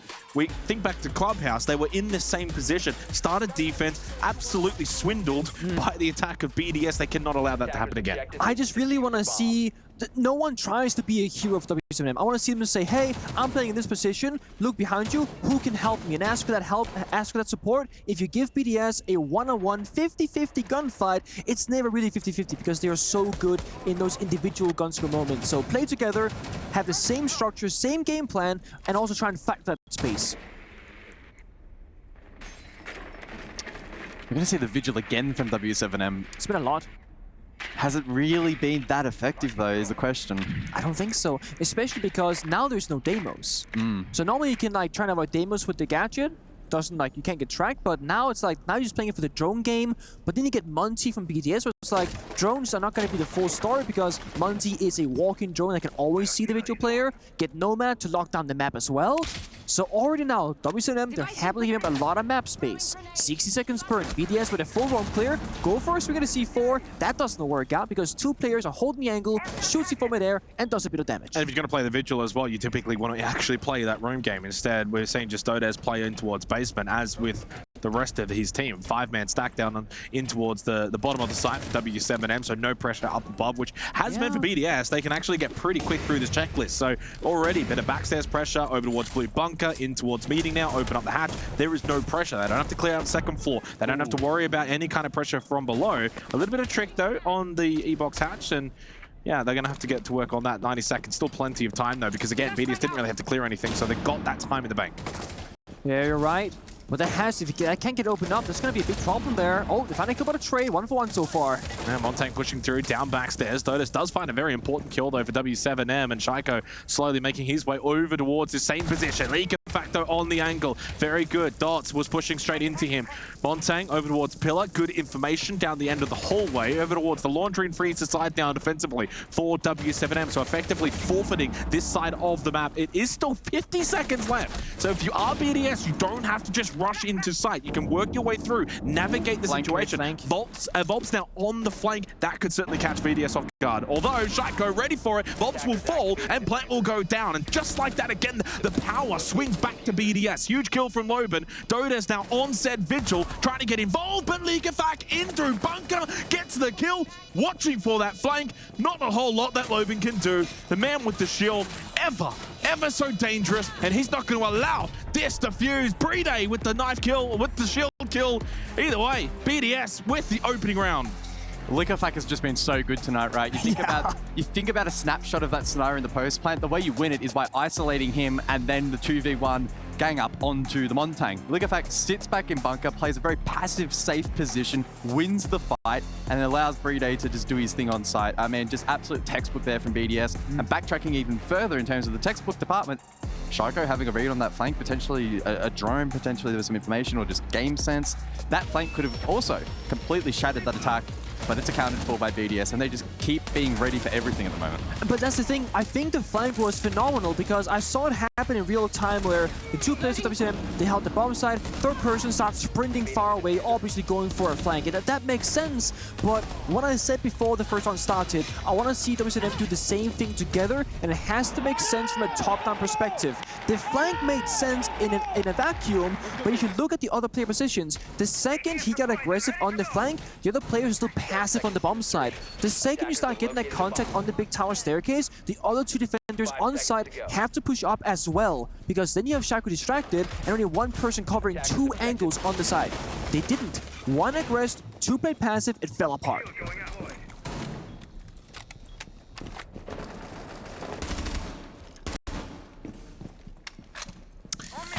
Well, reminiscent a little bit though of Clubhouse, wasn't it? Probably puts a slight dampener to begin this 3rd map of the grand final because it's a bit of the same happening before our eyes. w7m on defense need rounds, need lots of rounds. No. Loban though can't make his way back down, frees the stairs, open to kill Ligafak. By the way, that's your MVP. We can lock that one in. Yeah, that's it. I mean, unless somebody does something ridiculous, this guy's way too good right now. Get him out of the server. And maybe that could give w7m a chance 4-on-5. It's 3-on-5 though for BDS, and once again, just rampaging. Nothing that w7m is doing is working. And again, is this 5 players playing together, playing towards the same win condition for w7m? No. 1 person gets too aggressive. A second is like, I'm gonna be a hero now. Now it's 3v5. Strategically, this round is already over. Of course, they can clutch it out, but it's like you're not playing together as a 5-man unit. You're playing as 5 individual, independent players. Oh, there's one for Volps, but he has taken a beating. Down at 9 HP. Solotov losing his life. Actually, decent position over here for Volps. No other pressure coming in through blue bunker. 90 seconds in towards meeting hatch now for Ligafak. Could eventually make his way down backstairs as well if he so chooses to. And they have the Grim up as well, so 5 Hive launches available for users that can flush out and cut off a lot of common positions here on basement. Oh, the cross. It's risky. Yeah, very. I'd like to see someone, though, go blue for BDS. They got the numbers, so having as many entry positions as you can get, the better when you do have that numbers advantage. And we'd see the rotate coming from Leakafak. Again, it just feels like that pivotal captain in the server for them, because it's always... They're hang on, actually, they're three-stacking it. Okay, too many, guys, too many. Maybe they're just... Predo goes back. They really want it. But he's leading the way, leading the charge, but it is Dots that does get the opening kill. There's League of Facto to try and get the response. Don't really need to peek from that shield now. Playing behind barrels, 5 HP and 9 HP. There goes the 9 HP. Volps, Dash is very low. Dots needs to try and get involved, but he's stuck in towards sight, and eventually Dash loses his life to League of Fact, who finds a third kill in the round. 5-0 to begin. Dots for White Swing. Psycho shuts him down at Pillar. 2-0 start BDS on the attack, and this grand final, I don't think is going to last much longer. This is where the map of Oregon and the bombs of rotation really comes into play. Basement is like your bread and butter, 75+% win rate on the defense. That's where you need to get some success. You go there the first time, okay, you lose it, whatever. You go there again, fully respectable. The issue is you can't really go there a third time. So now you have to voluntarily go to a much weaker bomb site just because you can't make the strongest one work in your favor. It's almost like things can only get worse from here. So basic scenario for w7m, they figure out the secondary. Why is Volps in A-box? Yeah, exactly. And why is Dots in the hallway when you're fighting blue? And swinging shield that was still up. BDS didn't have the util to clear that. We saw the stacked blue, which wasn't the play, late rotation. BDS, again, they didn't quite play that perfectly. They did, especially in the 5 versus 3. It should have been far more competitive. Even in the 3 versus 3, they were still making a couple of macro mistakes. Still, though, not enough for w7m to capitalize upon. There's always that sort of side of the coin, right? When people watch this and then eventually break it down and speculate, was it a case of w7m not playing well? This is very much a case of BDS playing exceptional Siege, as they've been doing throughout this particular tournament. But there is also, I think, a large element where for w7m, they haven't played at their best. They've been really shaky. They haven't really got a whole lot to go their way. Ultimately, if you're 5-10% off against anybody, let alone BDS, you're going to get smashed. Yeah, I do think it's a bit of nerves watching the player camps, you know, between map 2 and 3, watch them between these couple of rounds. I do feel like the players, they look very, very stressed in the server as well, not communicating, being a bit panicky, and not covering one another. Whereas BDS, you know, as I said earlier, they have this main character syndrome where they're just expecting themselves to win. They're doing the trash talk for it. They're playing like it in the server, and someone like Leakafak is just having such a good time. No one is shutting him down. He's gonna keep thriving for as long as the series goes on for. Well, let's see how much fight they have left in them. Oryx for the 3rd round. Dash already on 60 HP. You dash around? Perhaps. Loban's aggressing. A bit hot and cold throughout this series. Has Loban been? I mean, those are the chances, right? In a lot of other games, you probably maybe get a headshot there on the play on the rappel, but he can't get anything to land, then force back in through games. Nice. Good shot though from Loban onto Solitov. I feel like Solitov hasn't really been able to have a go of things so far here on Oregon. Terra's going to fall short. Volp's able to keep his position. Loban, good kill onto Shaiko, who elected to just try and make his way in through bedroom. Okay, this is better from w7m. Surely they can't balls this one up. I mean, don't say that. And I will say, Loban last map, Loban right now, he's actually fighting as like the sole player from his team, making those good decisions. I like Dots here on the Echo, granting intel as well to get aggressive with it. But now BDS, they gotta play for clutch, and so far, every time they have to clutch up, they have. Well, Dash is down. It's one. And guess who? Leakafak able to help out. He didn't quite get the kill, but he did get the finish off, and then gets that kill onto Volps. Brings it back to a 3 versus 3. That 2-player advantage now absolutely diminished and gone. 60 seconds as well, so still time for BDS. Their time management has been perfect so far in Oregon. It has been. Go fast early on, you can go slow later on, vice versa. Loban, he's been so good so far for his team, but it might be a little bit overzealous here. If he wins another gunfight, great for his team, but if he falls, that's a disaster. Absolutely perfect bait there from BDS. Loban caught. Great work there from users. Leakafak 6 kills so far in flow state at the moment. And BDS now with a 3-2 advantage, 30 seconds on the clock. Dodo's hiding in towards Attic. Dots caught in towards Kids. This is really bad right now. He is low on health. Won't really have much of a chance to use those yokais if they do remain. 20 seconds, sure, not a lot of time, but numbers with BDS. They can start to walk their way through. Big kill from Dots. Burrito, though, does get the quick trade. Leakafak still on the server, and there he is. Headshot, kill, bang. 3 in a row now for BDS. 3 rounds in a row, looking for 3 maps in a row, looking to win this tournament 3 in a row. And there's 3 casters. And there's 3 casters. It's just, that was the round where things would have turned around for w7m. And now because they lose it again, they can't win basement, they can't win upstairs, they're down 0-3, and now once again, for the 3rd time in a row as well, they will call an incredibly early tactical timeout, which so far hasn't led to any success afterwards. Yeah, I mean, this is rough.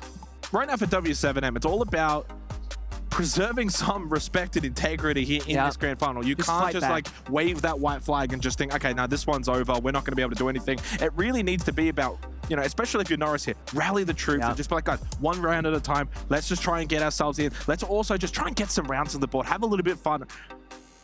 But clearly, nothing's really working. No matter what, and you've said it, Nick, they haven't been able to respond to these timeouts throughout this grand final so far. So I don't know what's going to happen here. I don't see anything changing. 3 attacking rounds on Oregon. We can't preface this elsewhere. Otherwise, sorry. This is pretty much over. Like, it realistically is over. I really wish that they would have gone basement with a clash. That's what I was in our night. What would I do if against BDS right now? Because again, slow things down. I would say go basement, play the clash, and just get some comfortable info that BDS can't just deal with pure gun skill.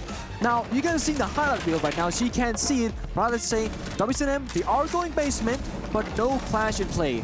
Leakyfac did everything in this round, as you see in the highlight reel. Verticality, getting 2-3 kills in the round, covering the planter. He is showing off every single time BDS they fall behind. And again, no one can kill him. He is 7-0 so far in the first 3 rounds of Oregon. Yeah, insane. 5 seconds remaining. Mira, Castle, yeah, no clash. Goyo, okay, that's new. Mossie's pick rate so far in the last, what, year and a half? Ever since the rule of the 1.5x scope from his gun, almost non-existent. So far in 4 rounds on Oregon, played twice. BDS, they can navigate around those Mossy pests, I'm sure.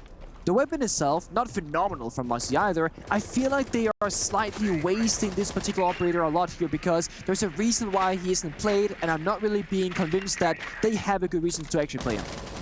Yeah, it's a couple times now, I think, throughout this series where we've been scratching our heads a little bit in terms of composition for w7m. Yeah. Now, to be fair, I feel like Siege is kind of in a state now where you can sort of get away with any composition if you play it right. Yeah. But min-maxing sometimes can be a challenge. Hold that thought, because Leakyfac is already at the bottom of the lobby stairs. Okay. He just continues to find himself in such powerful positions, and he's always converting these opportunities. Now, there is a mirror window, I believe, so he can't go all the way downstairs, but he knows that 1/3 of them is clear. He's got 1 rotation cut off. Then you got Freezer Stairs and Big Tower. But BDS right now, a lot of pressure on Big Tower outside of blue, with just Leakyfac on main stairs flank right now for that backstab. Well, it's actually a castle barricade that's still Oh, it's also a castle barricade. But equally, that means that he can't be flanked he from can just behind, go for right? it. They're not going to look for this because it's castled off. If There's they pings don't on have... site. There's pings on site as well, so there's full info for this push. Yeah, no one's watching. With the right timing, he get a free flank right now. You see the silhouettes, no one is actually watching for him.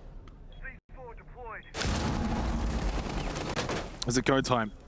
Come on. Soon enough. Yeah, now it is. Well, getting that kill onto Shaiko. There is a mirror window on the other side of it, though. He continues to push through the flames, through the castle barricade. Couldn't get the kill, but Tots, he got more than he bargained for with the kill on to Dodez. Doesn't matter. We move forward, 2 versus 2, and Dash gets a big kill onto Bride. Solotov now to 1v2. w7m finally on the board here for Oregon. That's much better. A very decent hold, good utility usage. Thought the way that they really made that basement kind of difficult to just push into. BDS want to go fast, they want to be able to hit sight, and that really did slow them down.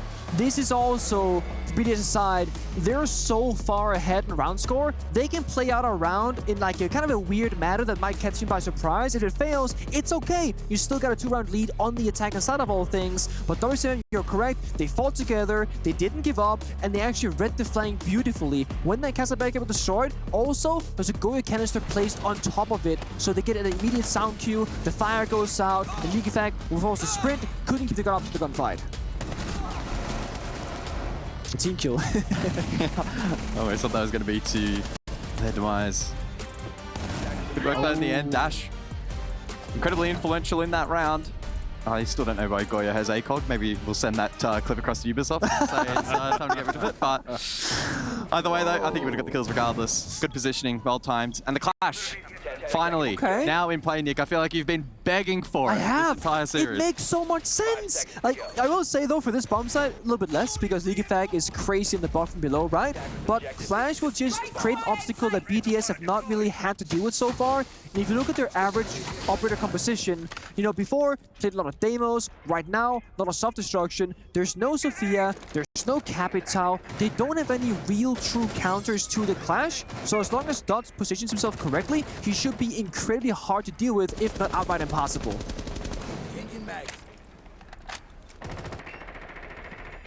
So Users then looking for some early info here in round 5. Just a singular kill for him so far. With Liquefact popping off elsewhere, his requirement to find kills has been lessened in this match.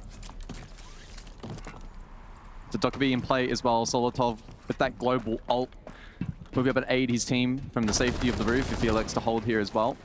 Can hold off key cutoff positions back towards Pit with a double stack over towards Big Tower. Or at least one Pit, one Big Tower currently. Uh-oh. Here is the Clash though. Early contact with Shaco bot wide stairs. No block behind. Oh, that could have been really, really clean for BDS, but well navigated by Dots, able to escape. It's a good attempt. The nade missed, unfortunately, but there we go. Now they know Clash is in play, so now both teams know, okay, this is the situation. Wide staircase, big window. That's BDS's attack with block downstairs. The answer for this can be kind of tricky because all that self-destructible floor means that Clash will not be as useful as before. Logan can eventually make his way in towards Kitchen, by the way, for a bit of first floor vertical play towards the latter stages of this round. From that Big Tower side, never really got cleared. There he is now through the corridor. Here we go. So if BDS aren't ready for this, he's going to be so careful, start sprinting around, gives away his position. Easy kill for Dash. Now down below with the Skeleton Key, and certainly Liquefact is able to get maybe some more information. BDS may be down a player, but they've certainly got themselves in a good position to keep the pressure on those on site from that vert. And Diffuser got dropped over towards that double window position. You can see it on screen now on the vault. And so w7m can look to lock that down. Just need to be careful that they don't give away anything for free. This is tough though. Leaguefact didn't get all that self-destroyable floor got rid of earlier on, so Dash is just be moving from Kid Storms into big window, back and forth, and Shaiko. Not hitting those shots, quite rare to see that from him, but it means that with the Clash especially, they still have a foothold on the bomb site itself. And has got White Stairs control as well, courtesy of that killer Shaiko. Still need to deal with the Clash though as well as it starts to ping around. Shaiko finds another one. 2 kills from White Stairs, and eventually Dots will fall. The Clash dealt with, and in the end as well, the player in Attic has been dealt with. That is a very clinical attack from BDS. You wanted the Clash, we saw the Clash, it didn't change too much. No, it did not, and I will say in my defense, wrong bombs at 4, but hey, I still respect the effort there. But I think, thinking of like old school BDS, they had this crazy thing about them where they can play Clubhouse and not breach open the first wall in CCTV attack and still win the round by just walking in the garage, finding 5 headshots. That round reminds me a bit of that. They didn't do the vert correctly, didn't shut down Dash position, lost Diffuser early on, had no way to deal with Clash. But despite all that, they walk up a staircase, Shaiko finds 1, Shaiko finds 2, Leaguefact found 1 earlier, and out of nowhere, BDS just win the round based off pure gun skill, and that's it. Yeah, Shaiko just looks so comfortable in that position, I think, with the wall reinforced top wide stairs. So much space. It just gave him the ability to peek it a little bit more freely, win those fights out, get his team back into it, and despite so many, I suppose, dot points in the negative column for them in that round, as you mentioned, still able to get it back across the line and highlighting, I think, the series overall and the tournament for BDS. Even on the odd occasion where they have poor rounds, they're still often finding win conditions, which cannot be said for many teams. I said at the end of Clubhouse, it was the way in which BDS won, manner in which, and it's happening again here on Oregon, and that's the most concerning thing for w7m. Again, you can lose in these grand finals if, you know, you get your 4 defensive rounds, but then you struggle to attack and goes to overtime, whatever. But again, you're getting beaten down on defense. You lost out on defense Oregon and defense Clubhouse. That is a huge concern, that you are unable to control 2 maps where defending isn't really all that difficult. Vault's nice opening kill, but where's the follow-up? That's been where it's been lacking for w7m in the grand final. They can get this opening kill, but then they don't do anything with it. They gotta hold on to it. I like this kind of mini play they got going on right now inside a small tower. They have one person who's actually playing there, the Asami of Lobin, but then they have Dots hiding behind the desks. They're playing this bait and switch kind of game right now, and w7m, when they played yesterday, they were good at these kinds of mini games. But what is Lobin? What have you gotten yourself into? You are very much stuck in this corner. That Q barrier is regenerating at the halfway mark, but he's dead. Wait, Dots doesn't get the kill either. Dots, what are you doing? Hello? This is why you were here and it falls apart! That is probably the worst bait I've ever seen. What? You're supposed to bait a 1-for-1 at worst, maybe get a 1-for-0 at best, and they both die for nothing, plus 20 sub. This entire round has fallen apart in 20 seconds. The grand final has fallen apart in what feels like 20 minutes. Touche. It's about to be 5-1. A 5-1 attacking half on Oregon. The last time we will see Oregon for some time. Maybe that's good news for W7. Some teams benefit. Oh, big kill from Solotov. It's just at that point of the grand final in which BDS can basically start celebrating. While they will not, certainly their fans can start. Double kill for Volps. And whether it was going to be Likafak or the Montang, it didn't really matter. For BDS now on the verge of creating history, of finding another successful grand final in Riyadh. It sucks to see this happen in the grand finals, and I feel bad for W7M, but it also has to be said, there are so many strong teams from Brazil. We're talking Liquid, or FaZe, or Furia, or if you go further back, NIP, Black Dragons, etc. It doesn't matter. W7M are without a doubt the up-and-comer right now that are working their way up to the ranks, making grand finals here, making good runs at international events domestically, but I think it's fair to say that they are not fully ready for this because right now they're getting outmatched, one, by one of the best teams, if not maybe the current best team in the world of BDS, but also they have looked so nervous and out of their element this entire time on all three maps. They wouldn't make that mistake yesterday. They wouldn't make it in quarterfinals. They would not have made that in group stage, but they make that mistake in the grand finals because the pressure is so much. That's the only thing I can think of right now. Well, pressure can create diamonds though, and I think BDS very much proving that point for sure this evening. Set the tone early, maintained pressure, minimized mistakes, forced a lot of errors as well from their opposition, and just capitalized time after time after time. It has been relentless from W7M, and even throughout this series where they've tried to alleviate that with tactical timeouts, it's been to little avail. Is it fair to say best team in the world? I know there's going to be a lot of people saying that they can't do it outside of Riyadh, that at the majors, at the SIs, BDS aren't as powerful. Yeah. But you take into account grand final appearance in Manchester, on the verge of winning this grand final here at EWC, the way they are playing, right? It's the quality of their siege. I mean, they beat FaZe and Fury to get here. That's probably like the top three teams of anything. So right now, for this single instance, BDS probably best team in the world. Going into stage 2? We might find out if they're going to be at the major in Montreal, you know? We don't know for sure. Hopefully, we can see BDS take this kind of momentum into the major, into stage 2 in Europe. I would also love to see w7m also make it, for example. Maybe a rematch can happen at some point. But right now, it is very much convincing that one team here is just far, far ahead. BDS look focused though, locked in. Despite the significant nature of their lead, still holding critical positions, not making mistakes, not getting overzealous, not suddenly just sending it down mid, thinking they can just start to run around the map. They are certainly playing this one out properly. Yeah, so normally in a basement roam clear, I'm always thinking, okay, what's the timing here, right? You start breaching hatch at about 1:45, 1:30 at the latest. They've reached their first hatch at 1:30 on the dot. w7m, they haven't been met on the roam, and despite that, they've still been incredibly slow. That's again, the pressure, the nerves, the lack of prep drones, for example. They've also lost 6 drones with a minimal roaming effort from BDS. They have little info, don't have that much time, but they got a good orbiter setup. The Grim plus Capital plus Dokkaebi means when they want to go for that bombs to execute, it's a 3-2-1 countdown. U2 goes flying, Dokkaebi starts calling those phones, and all they gotta do is hit those shots. Shaiko hits his shots onto Dash. Gasbabe out through and towards Blue Bunker. Loban forced back. He's not going to push forward. Shaiko's found another one. Well, I don't think that frag grenade's really going to do a whole lot either. Flash dump as well from behind the barrels. Maybe for Loban to just get himself out and peek, but he cannot hit shots. Really no one on w7m kid at the moment. BDS can do no wrong. Kill for users. Dodes all by himself now. And what feels like a very, very demoralizing defeat in this grand final if you're w7m, because BDS have put them to the sword and have absolutely dominated them in all 3 maps. And history certainly will be made at this point. I don't think we are expecting w7m to bring this one back. At 6-1, 2 maps down, BDS on the verge of completing the trifecta of tournament wins in Riyadh. BDS this event, they've only lost a single map. It was 2 phase, a 5-7 loss on Night Haven Labs.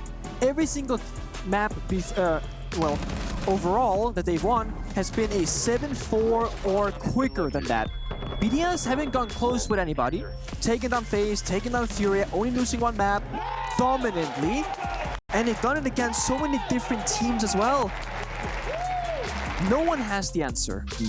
And I think, if anything, they might be up against the quote-unquote wrong team in the final more than anything else. Because I am wondering, what could FaZe, Furia, Liquid, or Dark Zero do in w7m's place? You could probably add Team Bliss to that at this point. Because they have...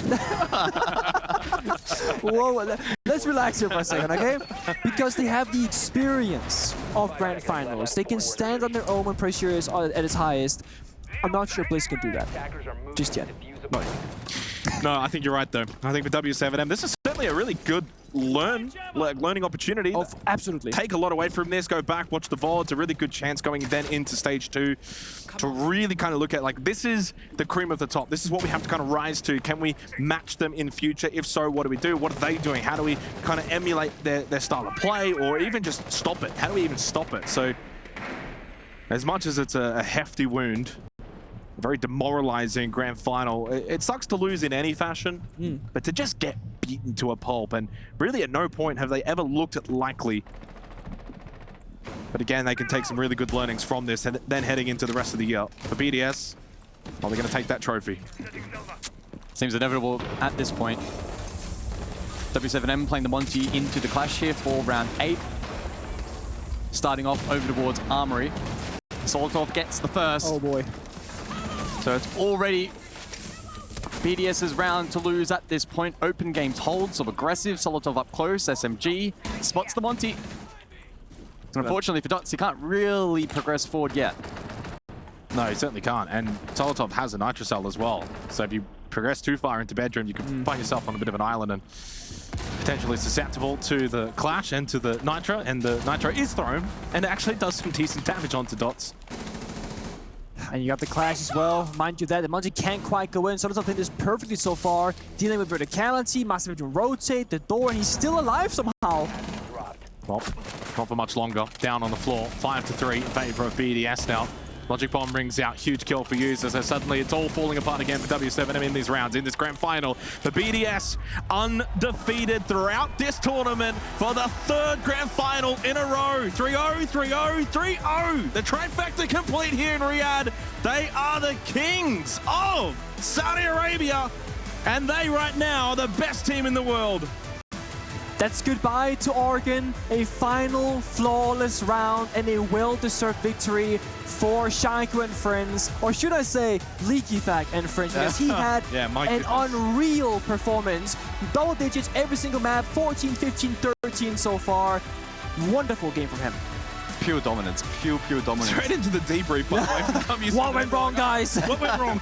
They're getting ready for next year, and hopefully we do see them back to maybe take down another potential BDS run here. They just continue to have such magical performances. It's very rare in Siege that a best of 5 finishes in 3 maps, but as you mentioned, Jake, that's now 3 in a row for them. Yeah, it is a trifecta completed. It's not an easy thing to do, Penku, to come to this event, do it 3 times over, especially with a year like this for Esports World Cup, where it was a stacked competition. You listed off the names earlier as well, of all the teams that they had been able to beat to get to this moment, to then win this grand final in this fashion. Clinical, absolutely flawless, so clean, and Likafak making a name for himself as maybe being regarded as one of the best in the world right now. Yeah, and I mean, I think this is fitting for the trophy because it says nothing is given, everything is earned. I bet you, with those roster changes, with the language change of BDS, they have worked their butt off ever since March. Yep. They had many doubters, I think, with those changes, and they've made it work. They certainly did. Very quickly, Likafak, I mean, MVP? In my book, yes. Yeah, for sure. Absolutely has to be considered the MVP of this tournament for Team BDS. What a team performance from themselves as well. The trophy is theirs. They've been able to claim it once again. Really, no one surely is that surprised. Ranked #1 coming into this tournament, absolutely. When it came to power rankings, when it came to tier list, they are once again the champions of Esports World Cup in Riyadh!